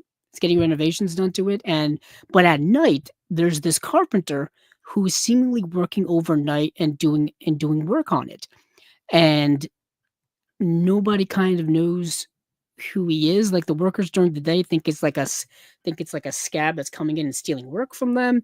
Lo and behold, apparently a carpenter was uh, put to death like several years ago who was working on this house, and come to find out it's his spirit now back from the dead. And this woman who this woman who is living there now and him strike up this kind of relationship, if you will. He becomes like her protector. Um, and the movie also gets like super violent and stuff. Like people like attack her and he attacks them. Anybody who like messes with her, he violently kills them. It's one of those types of thing. And the carpenter is portrayed by Wings Hauser. But what we got here for special features is newly scanned and restored in 2K from from a 35 millimeter release print commentary track with director David Wellington and writer Doug Taylor, commentary track with William Morris and John Dixon of the Oscar Bait Film Collective and podcast Aggressively itself, a making of documentary feature featuring interviews with cast and crew, tools to play with, and interview with actor Wings Hauser. Um, yeah, it's a fun little kind of like late 80s slasher film, if you will. And last here is The Possession of Joel Delaney. This is a movie that you can guess it's about a possession. Came out in 1972, starring Shirley MacLaine. That's what made me so fascinated about it. Is Shirley MacLaine is in the movie, and she is this like high class and wealthy woman who has this brother who is kind of the opposite. He is um kind of a hippie type of dude, kind of a slacker guy. Um and he basically she has to look after him from time to time if he gets into trouble and whatnot. But he ends up his behavior starts changing though. Like all of a sudden he like initially he gets arrested for like attacking someone. And then she rushes to see him and he's acting all crazy and violent. And she's like, "Oh, that's not my brother doesn't act like that. He's not like that. He's not that type of person." And then she catches him like speaking in Spanish, but he doesn't speak Spanish. Then they catch him and then she catches him like talking to himself out loud and she thinks he's talking to someone but there's no one around. So a bunch of like mysterious, disturbing things keep happening, and it keeps building and building, and she kind of unravels what's going on, and turns out he's being possessed. I mean, not a big spoiler with the title of the movie, but I'll let you all decide if you want to see it or not. This is a 2 disc set 4K UHD release. 4K UHD presented in Dolby Vision high dynamic range, newly scanned and restored in 4K from its 35mm original camera negative. Commentary track with film historian and author Sam Deegan. That's cool. The Believer, an interview with director Waris Hussein. A Twin Spirits author and film historian Kelly Goodner on the adaptation from book to film. Hex and the City, the locations of possession of Joel Delaney. Yeah, that is that. So let's move now to the partner label area. Let's go through a few of these. Like I said, there were 17 of these. I was able to watch a good portion of them, but we're not going to spend too much time here because we're already past the 3 hour mark. So some comments here we'll go through a little bit. Let's see.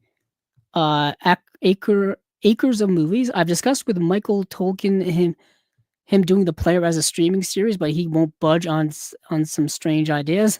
His book for The Player was far less good than the movie. I think I follow his daughter on Twitter actually. Coincidentally. Really fun show to learn about new movies being released on home media. Awesome, thanks. Oh, you're welcome. That was Acres of Movies. Acres of Movies said, would you rather see a modern noir called Key to the City about a ruthless man that kills and robs to get ahead as a city leader, or episode crew, a group of robbers infiltrate a TV show and studio for heist?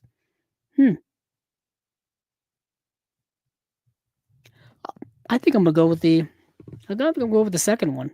Yeah, the infiltration of a studio for a heist. Kind of gives an Ocean's 11 vibe. I like that. Uh, should Acres of Movies ask, should Nathan Hayes' pirate movie get new edition from what label? Also, Rossum's Universal Robots was a great famous play that made concept of robots in sci-fi. Alex Proyas is making a film of that now. Oh, I'm glad to see Alex Proyas is still working. I've been thinking of The Crow last year a lot because The Crow got a 4K re-release. And I still need to get it for my collection because it looks so much better than the old Blu-ray. I'm not sure what's the Nathan Hayes pirate movies. Let me know what that is. Let's see. More from Acres of Movies. Which movie sounds better? Home economic trouble students and troubled teacher on a DC field trip must thwart a heist at the Smithsonian, or rat stereo, a perceived snitch must prove he's not a snitch and stay alive and protect his brother that is the snitch and a crazy killer, but the main character needs that person's kidney to survive. That sounds wild. Go with that one. That sounds absurd. Go with that one. Yeah, that sounds like a mix of like The Departed meets some other crazy stuff. But let's get into the partner label stuff before this goes super long. So let's run down these partner label releases. Like I said, there's a lot of them. IFC Films put out 444 Last Day on Earth. That's the Abel Ferrer film. Factory 25 put out Amateur on Plastic. That's a documentary. IFC Films put out Autoerotic. That's a Joe Swanberg, Adam Wingard film. VHS Hit Fest, Deadly Obsession, the films of Bill Reeves. Yellow Veil Pictures put out In Flames. Film Movement put out Her Body. ETR Media put out a documentary called Here Comes a New Challenger Championship Edition. Our friends over at Canadian International Pictures put out a documentary called Hookers on Davie. Film Movement Classics put out a movie called Marpansula. Utopia put out a movie called Not an Artist. Cartoona put out Nova Seed. Saturn's Core put out a movie called Rot. Big World Pictures has a double feature of Scarred Hearts and Uppercase Print. Shutter, the streaming service, put out The Strings. Decanalog put out a movie called Thunder. And then Film Movie Classics is a double feature of The Two Faces of Te Kato, which is a double feature of I the Executioner and the movie called By a Man's Face Shall You Know Him. Both of those movies have been released by Radiance Films already. And then last but certainly not least here, Film Movement Classics has put out a movie called Vive l'Amour. Okay, so I was able to watch a few of these, and I'll go over the ones I did, and then we'll wrap things up here. So, Vive l'Amour. Let's go backwards here. Vive l'Amour, it put out by Film Movement Classics, is an incredibly interesting film about loneliness, isolation, existentialism, done in an incredibly reserved, quiet, introspective way via a plot line where there's not really a plot in the movie, really. These So this is a sophomore feature film from the director Ming Lang, who did Rebels of the Neon God, which is a great film, as well as Goodbye Dragon Inn. Finds the acclaimed master of Taiwan's second new wave demonstrating a confident new cinematic voice. Vive l'Amour follows three characters unknowingly sharing a supposedly empty Taipei apartment. So what you have here is an empty, unrented apartment, and you have these three characters: a beautiful realtor, Maylin, um,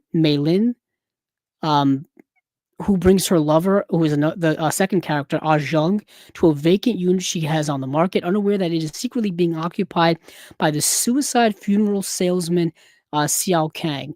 The three cross paths in a series of precisely staged tragicomic erotic encounters, but despite their physical proximity, they find themselves no closer to a personal connection. This movie is about people who are incredibly lonely while being surrounded by people. Like, they live lives surrounded by people. Like, they go to stores, they have jobs, etc., but they are incredibly lonely, and they all find some type of refuse or some type of connection. Not even they not real connection, but they find some type of relief, I guess, from their lives inside of this apartment. Um, this empty apartment, which is kind of suiting that it is an empty apartment, because the movie's about empty people living empty lives. And the movie, like I said, is so reserved. There's hardly any dialogue in the movie at all. The movie is There's no real plot in the movie at all, and these people are just drifting aimless lives. Fascinating work, beautifully artistic film. Um, this is one of the best releases out of all of these films of this crop of releases from the partner labels. A shame here, there's nothing in the way of special features. Truly, it's Ming Lang on Vive l'Amour featurette, a 16-page booklet with a new essay by film critic Nick Pinkerton. That is it for a movie of this depth, of this quality. I wish there was more to the special features package, but there is not. Truly a work of art. This film is. Um, like I said, I've seen both I the Executioner and I haven't seen By a Man's Face Shall You Know, but I've seen I the Executioner. I actually have the Radiance release right here of I the Executioner. Nope, that's the shape of. This is I the Executioner. I have I the Executioner here, and Radiance put this out, I think sometime last year or the year before, and yeah, this is great film. This is a great film. Let me run these down really quickly for you here. So I, the Executioner, as a police investigate a sudden rash of brutal murders whose victims are all women, the unscrupulous killer's murky motivations remain hauntingly elusive. A labyrinthine character study slowly unfolds, implying that the targets of these unspeakable acts may be culpable in their own shocking demise. Although director Taikato worked within the studio system mostly on genre films, his distinctly bold and somber style proved him a maverick auteur with eye the execution of one of the most incendiary masterpieces. Um, it's a very bleak, dark film with very harsh cinematography. Um, and because it's a very harsh film, with an slowly methodical unfolding narrative to where things slowly become clear as to what the motivations are behind all of this death, if you will. Whether you get this release or the release by Radiance here, definitely worth a release. So, I the Executioner, the special features are Brutal Shadows, Patrick Macias video essay, Kenta Fukasaku on I the Executioner. Is this a Yeah, I just want to see what the special features are here.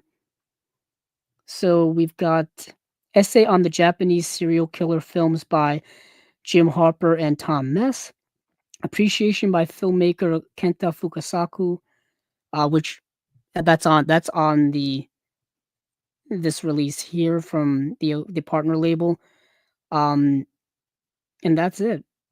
So you'll get one more special feature on here that you don't get on the release here from Film Movement Classics. Thought that was worth mentioning.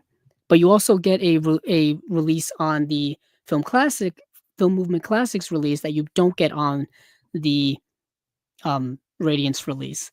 Interesting, kind of a trade off there, kind of a trade off. But by a man's face shall you know him. World War II veteran Doctor Amamaya uh, runs a clinic in downtrodden Japanese neighborhood when an accident victim brought to him for treatment turns out to be his ethically Korean buddy. Yeah, it says ethically. Yeah, Korean buddy. He recalls the criminal strife that practically ripped their town apart and changed their lives forever just some years earlier. Right after the war, flashbacks reveal the brash and contentious Korean gang that tried to take over the local market and turned it into a red light district. While fueled by innate prejudice from the native Japanese residents, the hoodlums' ruthless methods led to unspeakably treacherous acts. As both sides' anger escalates to the brink, Dr. Amamaya takes things in his own hands to try and control the untenable conflict. Um, yeah, good film. I want to say I watched it. Let me see. Let me go into my letterbox to see if I watched that movie. Um, let's see. It's By a Man's Face Shall You Know Him. That's a long title. That's a long title. Um, Almost too long. Oh, let's see. I don't believe I got a chance to watch it at the time. Oh, I did. I did. Yes, I did. I watched both of them. I tried to watch all the Radiance releases before I talk about them here on Chasing Labels because I'm going to buy them at some point anyway. So I might as well watch them now. But By a Man's Face Shall You Know Him um, has some special features. We have Old Wounds, New Faces, Patrick Macias video essay, Kanta Fukasaku on My Man's Face Shall You Know Him. And then a tribute to Sene Nakahara. That is it. So that is Film Movement Classics, Two Faces of Taikato double feature. Let's move backwards here. Thunder. The Catalog's Thunder. So this is selling fast. There's 165 of these left in stock, the limited edition, because they only made 500 of them. So if you want this movie, buy it ASAP. And if you miss out on it, um, places like Diabolic and Orbit DVD will be getting their allotment probably towards the tail end of this month. So keep your eyes out there. But so far, it is still in stock here on vinegarsyndrome.com. This is my type of movie. I love art house, avant-garde, surrealist, existential art house films. This is my bag. This is my thing. So, nestled in a lush Swiss valley in the summer of 1900, 17-year-old Elizabeth is preparing to take her vows. She's becoming a nun. Uh, when she receives the devastating news about her older sister Innocente's mysterious death. Seeking answers, she returns home to a sister family, only to discover that no one will discuss the tragedy. Confused and isolated, Elizabeth reconnects with her three childhood friends, now young men, with their own cravings for truth and connection. Rapturously photographed by Marine Atlan and featuring a cast of young unknown performers, Carmen Jacquier's striking debut is an enigmatic mix of self-discovery, faith, and sensuality. Um, yeah, this is an astonishingly art house-ish film. Think of films from Michael Haneke, from Terrence Malick, Sofia Coppola's Virgin Suicides, those types of movies that are part dreamlike, art house types of films. Um, and it's really a work of art of a movie.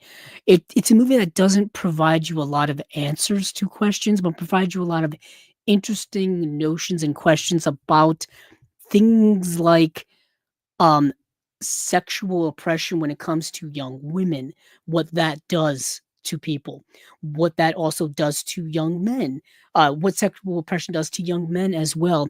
You have this small world, small time mindset that is steeped in religion, and organized religion can be incredibly oppressive when it comes to expression, especially expressions of one's natural desires, especially at impressionable ages of teenage years and stuff like that.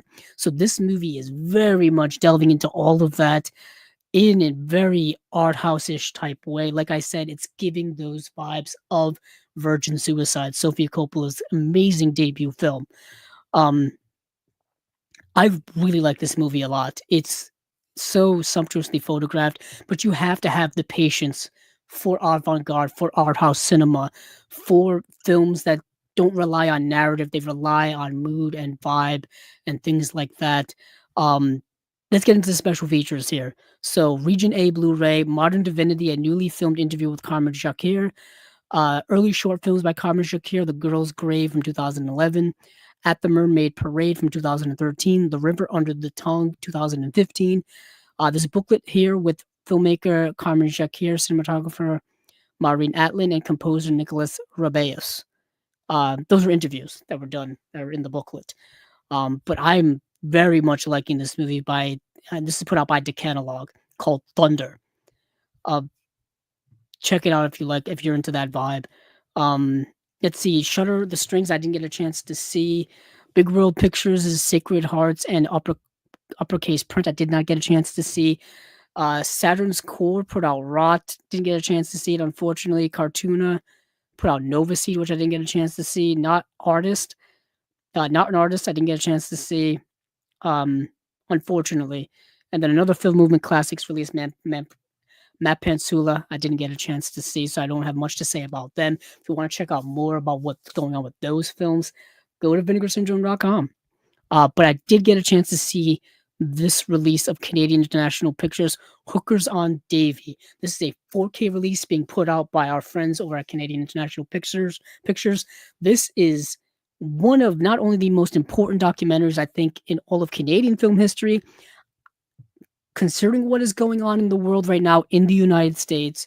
This is one of the most important documentaries, I think, that needs to be seen because of its subject matter, but also because of how contemporary it is, which is shockingly contemporary because it came out in 1984. And the movie's dealing with things not only pertaining to the time of 1984, but pertaining to now when it comes to the world of sex work, but not only sex work, but the world of trans sex work as well, and from the world of the LGBTQ plus community, which is ever in a fight for survival, ever in a fight for human dignity and human rights. And this movie is touching on that, but within the world of sex work of that time. So let me run this down here. So at the height of the 1980s, following their breakthrough documentary, uh, P4W prison for women, filmmakers Janice Cole and Holly Dale turned their lens on Vancouver's Davie Street neighborhood, a bustling neon-soaked hub for both trans and cisgender sex workers, informally known as the prostitution capital of Canada.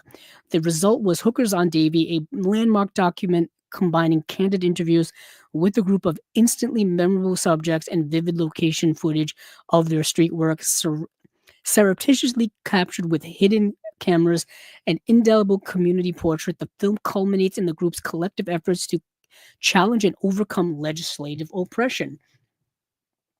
Something that is still relevant to today in the world. I'm talking specifically the United States because that's where I am located, but this is obviously looking at the Canadian viewpoint of that. Um, Much lauded upon its release in 1984 and no less potent or engrossing 40 years later. Hookers on Davie showcases Cole and Dale's deeply humanist approach, bringing care and compassion to subjects often represented in more reductively moralistic terms. CIP is proud to present this groundbreaking classic in a new 4K restoration that confirms its place among the greatest nonfiction films ever produced in Canada. Um, yeah, this is, I can't read all this. This is one of, if not their most stacked special features packages of any Canadian international films release that they've put out since we've been covering them here on Chasing Labels, and we've been covering them pretty much from their start, pretty much from their early start. We've had the guys who are the founders of Canadian International Pictures. We've had them here on Chasing Labels in the past. Awesome guys, putting out great work of hidden gem Canadian films from the past. Um, it's a great documentary. Yeah, I just wanted um, it says, Acres of Movies says that's a good documentary. Also, Streetwise, which was one about Seattle, and the same thing. Yes, there are certain companion films that I would definitely partner up with. Hookers on Davie. Streetwise is one of them. Thank you for mentioning that. Acres of Movies. Also, Paris is Burning, that documentary about voguing, put out by Criterion as well. That's something I think would also pair very well with this. That came up to me. That came to mind while I was watching this many times. It had come out a few years later, but still within that time frame of the 1980s. Yeah, this is a really great documentary. I was kind of floored by how human it is, and that humanity translates to modern times. This struggle for people not only within the sex work industry for dignity and humanity and just for normalcy, really. It is the oldest profession. I know that's an old saying, but it's a true saying. It's a true saying. Um, and especially modern times, a lot of the things that the people within this documentary were talking about, struggling with, the fact that they had pursued this career and this profession because of needing to provide for their children, needing to provide for their families. That's a very real modern day thing. Uh, the fact that they've gone into it because they had been ostracized by their family. They had been kicked out of their families. Their families had turned their back on them. That's a very real thing that happens to this very day. You know what I'm saying? It's a lot of real things happening in this documentary that are very contemporary. Truly astonishing. And this extras package, I can't read this all off because I'll be here forever. We're talking 2 audio commentaries. There's a new introduction on here. There's tons and tons of special features, tons of stuff. There's short films on here as well. Just a remarkable release. Yeah. There's a new interview with the directors here, several new interviews actually. Um, there's archival stuff here that was done at the time, like news interviews and things like that. There's a new introduction on shorts. There's a commentary on the shorts that are on this film. Truly astonishing work. Go to vinegarsyndrome.com, go to their partner labels page, look at this release, watch the trailer for this release. There's a trailer on there as well. That is Hookers on Davie, and it's not selling out fast yet. There's still over 1,000 copies left, but really, really good documentary. Like this is like a high priority release for me. Um, Couple of other comments here before we move on. I gotta add this. Favorite four Patriots besides Tom Brady ever. Thanks. That's from Acres of Movies. For those of you who don't know me, I have lived and breathed New England Patriots football for the last like 30 years of my life. um, most of my clothes are all New England Patriots regarding stuff. I've been a fan of them since I was like 10 years old. I'm now 37, going to be 38 in June. Um, I've been a fan of them for a good portion of my life. I've seen the bad, I've seen the good, and now they're bad again. I've lived and died by them. I cannot, and this is not movie related at all. I can't watch highlights from the Super Bowls they've lost because the pain hurts so badly. Um, so top four Patriots not named Tom Brady for me. Um, Teddy Bruschi, the linebacker Teddy Bruschi, all heart, um, all heart. For me, off the top of my head, yeah, like I said, Teddy Bruschi is up there. Um, Rodney Harrison. Rodney Harrison played a brand of football. He was a safety for the Patriots. He played a brand of football that you can't play in the NFL anymore now. That brand of football is gone. It's completely gone. He would be banned from the league now. The way he played football. Um, uh, Incredible football player. I'm trying to think of offensive players. Not a lot of come to mind. I'm more of a defensive guy. Um, yeah, man. I mean, Gronkowski, Rob Gronkowski was literally, if you like kind of typed in a formula of a football player, that's kind of what it would be. You know what I mean? Like his mind just seems to be all football, nothing else. Like he's the typical jock type of guy. Rob Gronkowski, and then a fourth guy just for the heck of it. Oh man, trying to think of all the greats that have come through. Troy Brown, Troy Brown. Um, he was a wide receiver, underrated wide receiver who did a little bit of everything. He played special teams. He was a star wide receiver who could catch anything. Quick, savvy, really great. And towards the end of his career, he played defense, which was kind of wild to me. So there you go. There you go. Teddy Bruschi. Um, what did I say? Now I'm blanking. Teddy Bruschi, Rob Gronkowski, um, Rodney Harrison, and Troy Brown, off the top of my head. Uh, and then last here is, yeah, I already mentioned that. So let's see what else we've got here on things. So, ETR Media, here comes a new challenger, Championship Edition. You can watch this on Tubi right now. It's a 2 hour and 20-minute documentary about the video game Street Fighter 2. For those of you who grew up in the 90s, Street Fighter 2 was a video game you probably played if you played video games as a kid. I had it for the Super Nintendo system. It was an arcade game first, and then it came to the console world, and then it had several spin-offs or like new additions after that. There was, of course, the Street Fighter movie. They talk about that in that documentary. This is a long and exhaustive documentary. You really have to love that game to kind of really appreciate it, because they get into kind of the nitty-gritty of the different versions and all this kind of stuff. It's 2 hours and 20 minutes long, so it is extensive. That's a really cool documentary. Film Movement put out Her Body, which is a narrative. It's a biopic, actually. It's a biopic about an Olympic diver who who ended up becoming an adult actress. It's a Czech high diver, Andrea Opsalanova. She was an Olympic level athlete as a young woman, and she suffered a broken vertebrae, which ended her hopes of being an Olympic athlete. And then she became a very a very popular adult actress.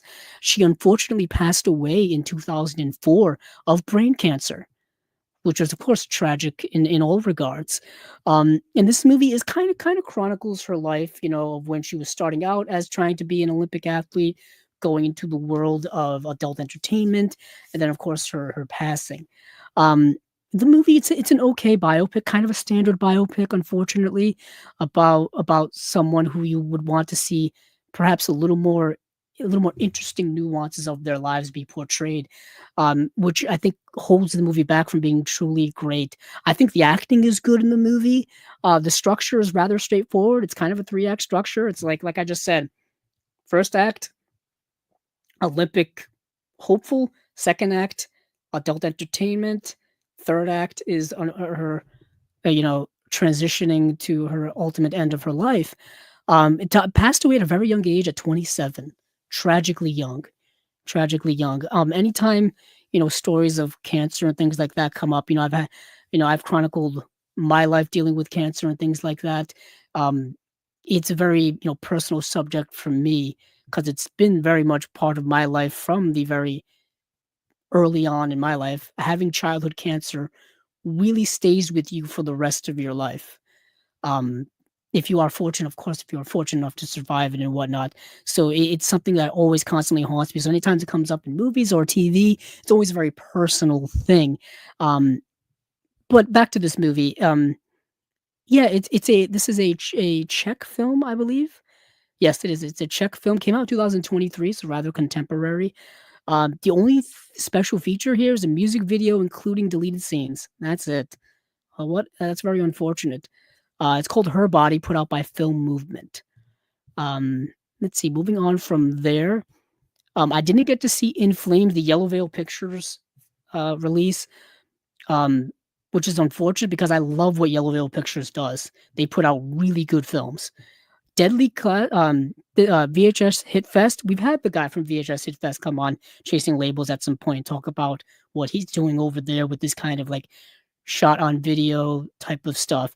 And this is probably as underground as he's been putting out. It's called Deadly Obsession, the films of Bill Reeves. You can't find these films to add them to your watch list on Letterboxd. You can't find this guy on IMDb. At least I couldn't. So this is super underground stuff. The films of Bill Reeves. So Bill Reeves is the self-proclaimed Ed Wood of VHS, but that is underselling his greatness. Bill is an SOV auteur who directed, wrote, edited, and starred in 10 movies over 3 decades.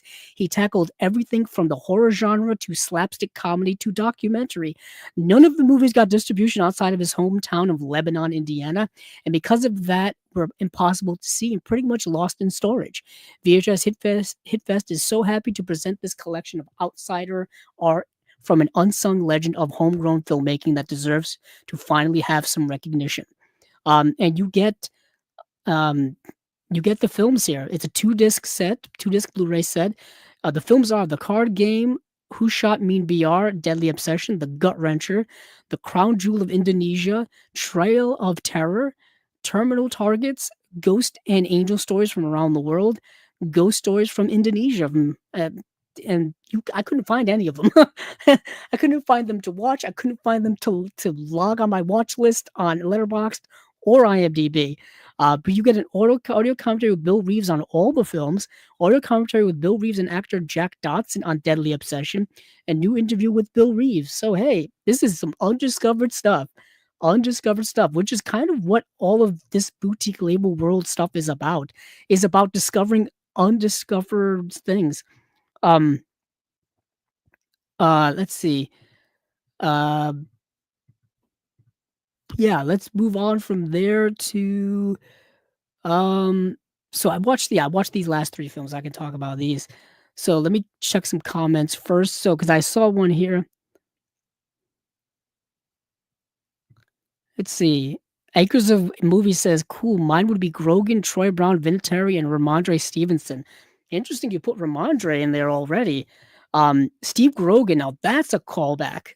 That's a callback for young football fans. He was a quarterback for the Patriots in the 80s. Troy Brown, Vinatieri, the hero. He's forever a hero in New England.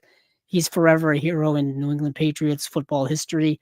Um, yeah, if I've said this for many, many, many years, if you win a championship on the profession in the professional world in Boston, in New England, you are a hero and a legend forever. That's how serious it is here. Boston is kind of like the epicenter of the of the sporting world in New England. Um, that's where it's at its most powerful. And then as you spread out, it gets kind of weaker and weaker. I live an hour south of Boston, so it's not as strong here, but it's still pretty powerful. But man, you go to Boston, it is very real. Um, it's very real. That is a fascinating. I find that fascinating. Sports culture and and history of sports is very fascinating subject to me because it's so ingrained within our society, specifically in the big sports areas of this country. And you see it on several levels. You see it everywhere from high school to all the way up to professional levels. The impact of that has on people's lives, and the impact that it has on people's culture and people's history and the histories of geographical areas. It's pronounced. They must make documentaries about this. They have to. They have to. But Acres of Movies also says Glenn Powell should play Guile on Street Fighter movie. He's got the look. He's got the look. We saw him play uh an Air Force guy in um the oh goodness, um Top Gun, in Top Gun.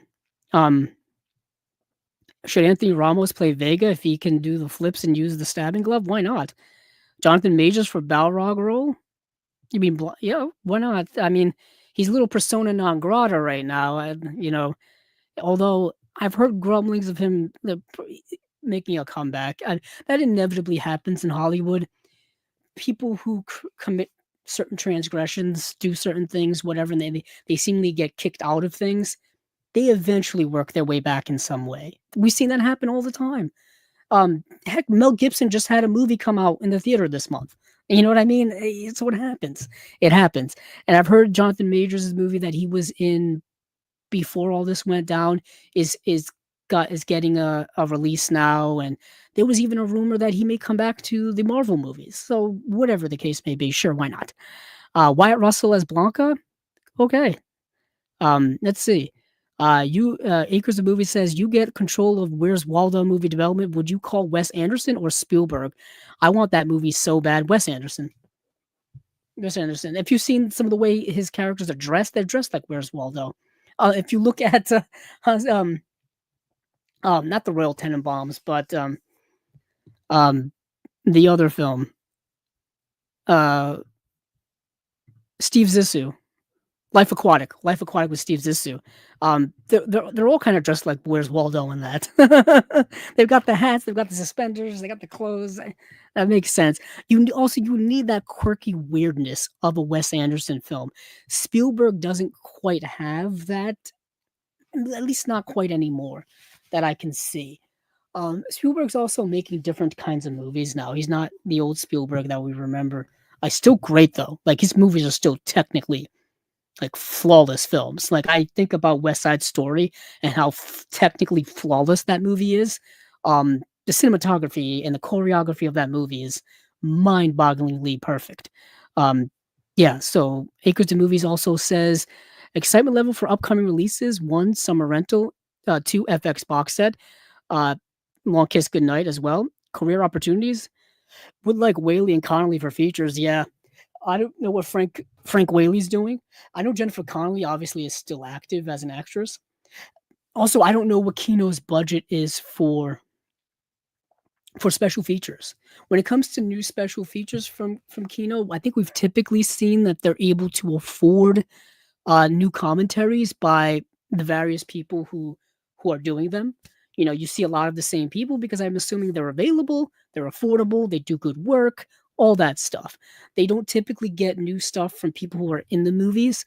That would probably cost more money and whatnot, and logistics and things like that. I'm assuming play a factor into it. Another comment by Acres of Movies. Paul Rudd Waldo, maybe, and then he goes to Waldo Land through a portal. Marshawn Lynch, Ke Huy Quan, Steve Carell, millions of Waldos, all Rudd Waldo travel through time with Rachel McAdams as Willa. Why not? Why not? That sounds incredible. Um, Interesting that you mentioned Ke Huy Quan. He just got his handprints put on the Grauman's Chinese cinema, on the walkway there. Um, was it yesterday? I think it was yesterday. Uh, all of his his Goonies, um, the Goonies cast, the people he was in the Goonies with showed up. Many of them showed up, like Sean Astin and Corey Feldman and things like that. It looked really awesome. Um, Good for him. Good. I'm glad that he's making a little bit of a comeback. I mean, he's been working for years. Yeah, he's been doing like stunt coordination and stuff like that. But it's good to see him in front of the camera. Then Acres of Movies goes Anthony Hopkins as wizard and villain wears yellow and black. That outlaw, maybe Killian Murphy, could be. Um, I don't know. Yeah, so Where's Waldo was big when I was a kid. I loved those books when I was a kid. I could almost never find Waldo coincidentally. Um, I would love to get some of those books from my collection just to have them. Um, a little nostalgia trip there. But it's very interesting. I don't know. I feel like they would make an animated Where's Waldo movie. That feels like the way that they would go. I feel like that would be more profitable for them, and that would make more sense. Oh, let's see what do we got here. So, Autoerotic is like I said, a Joe Swanberg and Adam Wingard film. So Adam Wingard now is like an A-list um director. He directs big time, big budget movies now. Like he's the man, or he's one of the guys. He just directed Godzilla vs Kong, and he directed Godzilla X Kong: The New Empire. So he directed like the last two Godzilla films. Like he's so far away from the stuff he used to do that it's kind of amazing. Like he started out doing like low budgeted indie work. Like Autoerotic is a low budgeted indie film from 2011. And then he did works like horror films like You're Next, which is really good. He did a segment in VHS. He did a segment in ABCs of Death. He did that movie The Guest, which is really good. Um, and then he did like I think he did one of the episodes of the TV series Outcast. He directed a Blair Witch movie. The Death Note movie for Netflix is terrible. That's unforgivable. It's not good. But then he did Godzilla vs Kong, and then he did Godzilla X Kong: The New Empire.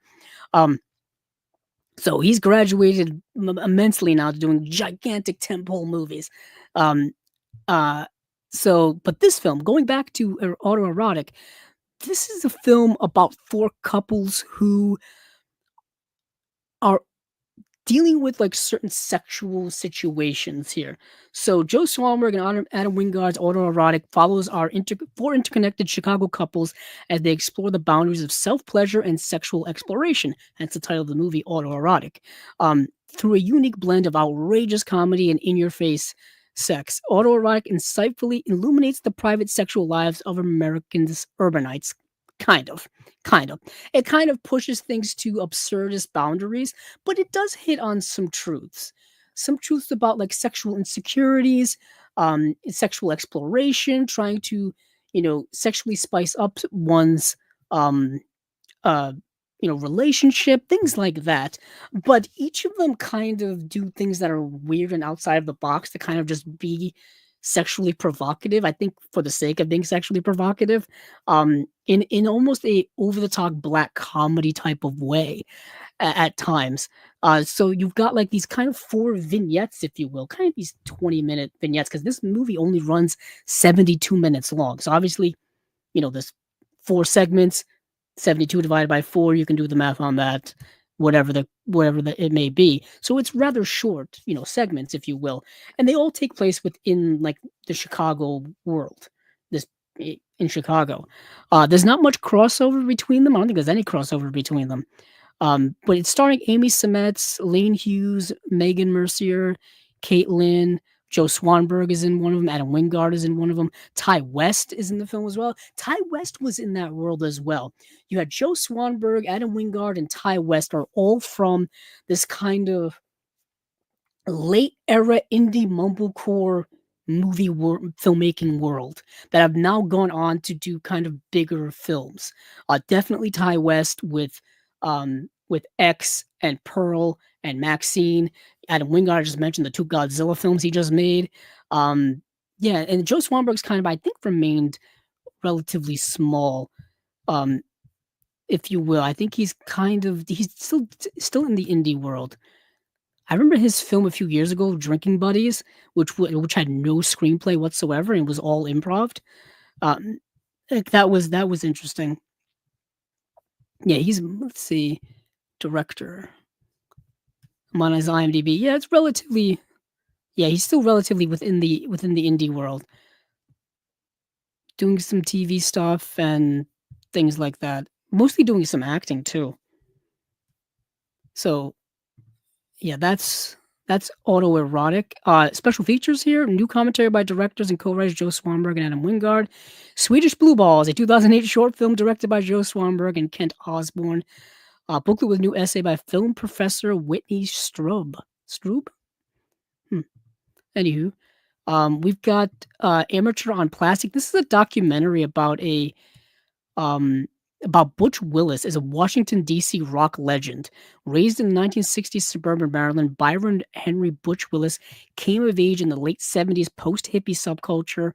Um, After sharing an apartment with infamous local music icon Root Boy Slim, Butch was inspired to become a rock and roll star himself. The unique and unusual brand of outsider music that Butch Willis and the Rocks created captivated the local music scene, beginning with their appearance at the seminal Primitive Night in 1984. So, what you got here is kind of this loose documentary, runs about 73 minutes long, about this guy, Butch Willis, who was like a local rock legend in the Washington, D.C. era in the 1980s. And he had kind of a super small career that kind of flamed out, but he had a um, vibe to him. He had a unique sound, if you will, um, which he dubbed like outsider music. Like it was kind of rock, kind of rockabilly, kind of spoken word, um, if you will. It was, unpolished, amateurish, um, interesting. Yeah, the documentary itself is okay. It's kind of all over the place. There's not really a structure or a narrative to it. It's mostly just clips of like interviews that he did on like local like news shows and local public access stuff, clips of them performing. There's a little narrative over some of them, with people giving us some type of context of things. It's kind of all over the place, really. It is. Some special features on here. A lot of compilations of performances. Uh, there's a live performance at like some club in 1985. Things like that. Interview outtakes, certain things like that. That is Amateur on Plastic, put out by Factory 25. And then last but certainly not least here, IFC Films is putting out 4:44, which is I guess 4 o'clock and 44-minute mark, Last Day on Earth, starring Willem Dafoe, directed by Abel Ferreira. And this is an end of the world movie. It's an end of the world movie starring Willem Dafoe. Very low budget, very lo-fi type of movie where it's basically just Willem Dafoe and I think Shannon Lee and this couple then they're in their apartment kind of living out the last day of humanity. What is happening is the ozone layer is going to evaporate and people are gonna die. It's a whole you know, a global warming has finally fulfilled, come to fruition, if you will, and the world is going to end. So in a large apartment high above the city lives our couple. They're in love. She's a painter, he's a successful actor. Just a normal afternoon, except that this isn't a normal afternoon for them or anyone else, because tomorrow at 4:44 a.m., give or take a few seconds, the world will come to an end far more rapidly than the worst doomsayer could have imagined. The full meltdown will come, not without warning, but with no means of escape. There will be no survivors. So what you get here is an existential end of the world movie done from the prism of Abel Ferrara. If you know Abel Ferrara's work, um, you kind of get the vibes here. Kind of dark, kind of nihilistic, kind of depressing. Willem Dafoe is great because he's great in everything. Um, Abel Ferrara is a unique director who I'm a bit of a fan of. He directed. I have an Abel. I don't have an Abel Ferrara section, or do I? I don't think I do. No, but I have several of his movies. A Bad Lieutenant, King of New York. Um, he also directed that Pasolini film starring Willem Dafoe from a few years ago. I mentioned that several times. Um, let's see. Looking at here. Yeah, I'm looking in the right place. I thought I was looking at the wrong guy. Nope, he directed what's that? Yeah, there's King of New York, Bad Lieutenant, Body Snatchers, Dangerous Game, The Addiction. The Addiction has a Blu-ray release by Arrow, actually. Dangerous Game just got, I think, a Cinematograph release. Yeah, I think it just got a Cinematograph release. Um,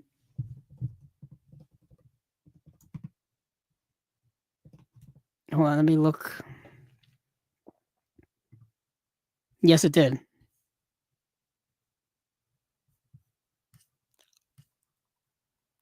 So, yeah, so you know who yeah, so just to give you a sense of who Abel Ferrara is, he directed that movie Driller Killer from 1979 as well, that horror film. A lot of people like that. Um, but yeah, unique director, unique individual. And this movie is rather unique, but also kind of low key. Um, Not a lot going on in it. And while I was watching the movie, I also felt like I don't if he was trying to ground the movie in reality, it didn't feel that way. The way the people act, the way everyone else is acting in the movie, like in the world in which they live in, I don't think people would act the way they did. Almost nonchalantly. Like if the end of the world was happening and you had like a day to live, I feel like there would be more madcap, unhinged craziness going on. You know what I mean? Especially since they're in, like, a city, I think it's New York. They're in a city, I would assume more things would be happening. Um, but yeah, the movie kind of drifts from scene to scene, doesn't really quite have a plot. It's mostly all vibes and energy from Willem Dafoe and Shannon Lee. At one point, Natasha Lyonne is in the movie. Like he goes and visited some like I don't know if it's his friend or his brother or something, and Natasha Lyonne is there, and they have conversations that are kind of meaningless. I don't know. The movie is kind of all over the place, uh, but it is an Abel Ferrara film. It is Willem Dafoe. If you like Willem Dafoe and you're a completist for Abel Ferrara, or if you're a completist for Willem Dafoe, give it a watch. Um, yeah, that is 444 Last Day on Earth. Uh, that is it for me as well. Um, let's go over these comments here and then we'll head out because it's hitting the 4 hour mark. Let's see. Acres of Movie says the movie could maybe be full quadrant hit, tap into the wanderlust and fun in everyone. In the spirit of Waldo is fun, and traveling through busy scenes would be fun to see him in the scenes. Yeah, you know what? I'm for some reason I'm getting a Willy Wonka vibe from it, like that type of vibe. I don't know why, but even a Tim Burtonish type of vibe. That's what I'm getting from it. Um, but like old school wacky Tim Burton, like Pee Wee's Big Adventure Tim Burton, Beetlejuice first, like that first Beetlejuice Tim Burton. That's the vibe I'm getting from a Where's Waldo film. Um, yes, they get them. They are fun, relaxing even now. They are entertaining scenes in each picture for sure. Um, let's see, Acres of Movies, Home. Eck would be like Home Alone meets Stand and Deliver meets Olympus Has Fallen. That's a connection. Um, Rat Stereo. I was thinking like Kiss of Death meets Desperate Measures meets Copycat. Okay. Let's see. Here we go. Acres of Movies says Buster Keaton comes back to life and is 20. Jim Carrey is 30, all of a sudden and in good shape and focused. Both ready to act together. Should they team up for Hardy Boys action comedy or as con men? I'm thinking con men because it's sounding like a remake of Dirty Rotten Scoundrels. So, Dirty Rotten Scoundrels remake with Buster Keaton and Jim Carrey. There you go. There you go. So, with that being said, I don't know if we can end on a better note than that. Resurrecting Buster Keaton and getting Jim Carrey back in his prime. Here you go. But let's be real, has Jim Carrey ever really left his prime? He's still great to me. So that is it for Chasing Labels number 157. Or Spy number 157. We went over a bunch of things here on Chasing Labels. I will be back here in 2 weeks' time or so. I want to see what the date is on that. That will be the 17th, I think we're shooting for. That will be President's Day, if you're in the United States. So we'll be back for then. Of course, we will be at some point have another episode of the Unwatched Pile. Steve and I will be reuniting for that. We have to still discuss when that's going to be. And yeah, keep tuned here to Chasing Labels to see what else is drops here. Whether it be like some shorts that we've been doing or whether it be some other long form video stuff or whatnot. Of course, Chasing Labels, like I said, we'll be back in 2 weeks. You can find the audio of this podcast where pretty much any podcast can be found on Apple Podcast and Google and Spotify, places like that. You can, of course, find the video portion here on the Chasing Labels YouTube channel, and you can watch the live stream in the future, skip through the parts you want to see. I don't know, do whatever you want. Any support helps at all when it comes to any of these avenues. Thank you all for watching. Thank you all for joining me here tonight. Didn't quite hit that 3-hour mark like I wanted to, but hey, we got to talk movies, and that's what it's all about. And also, keep on watching those movies because I know I will.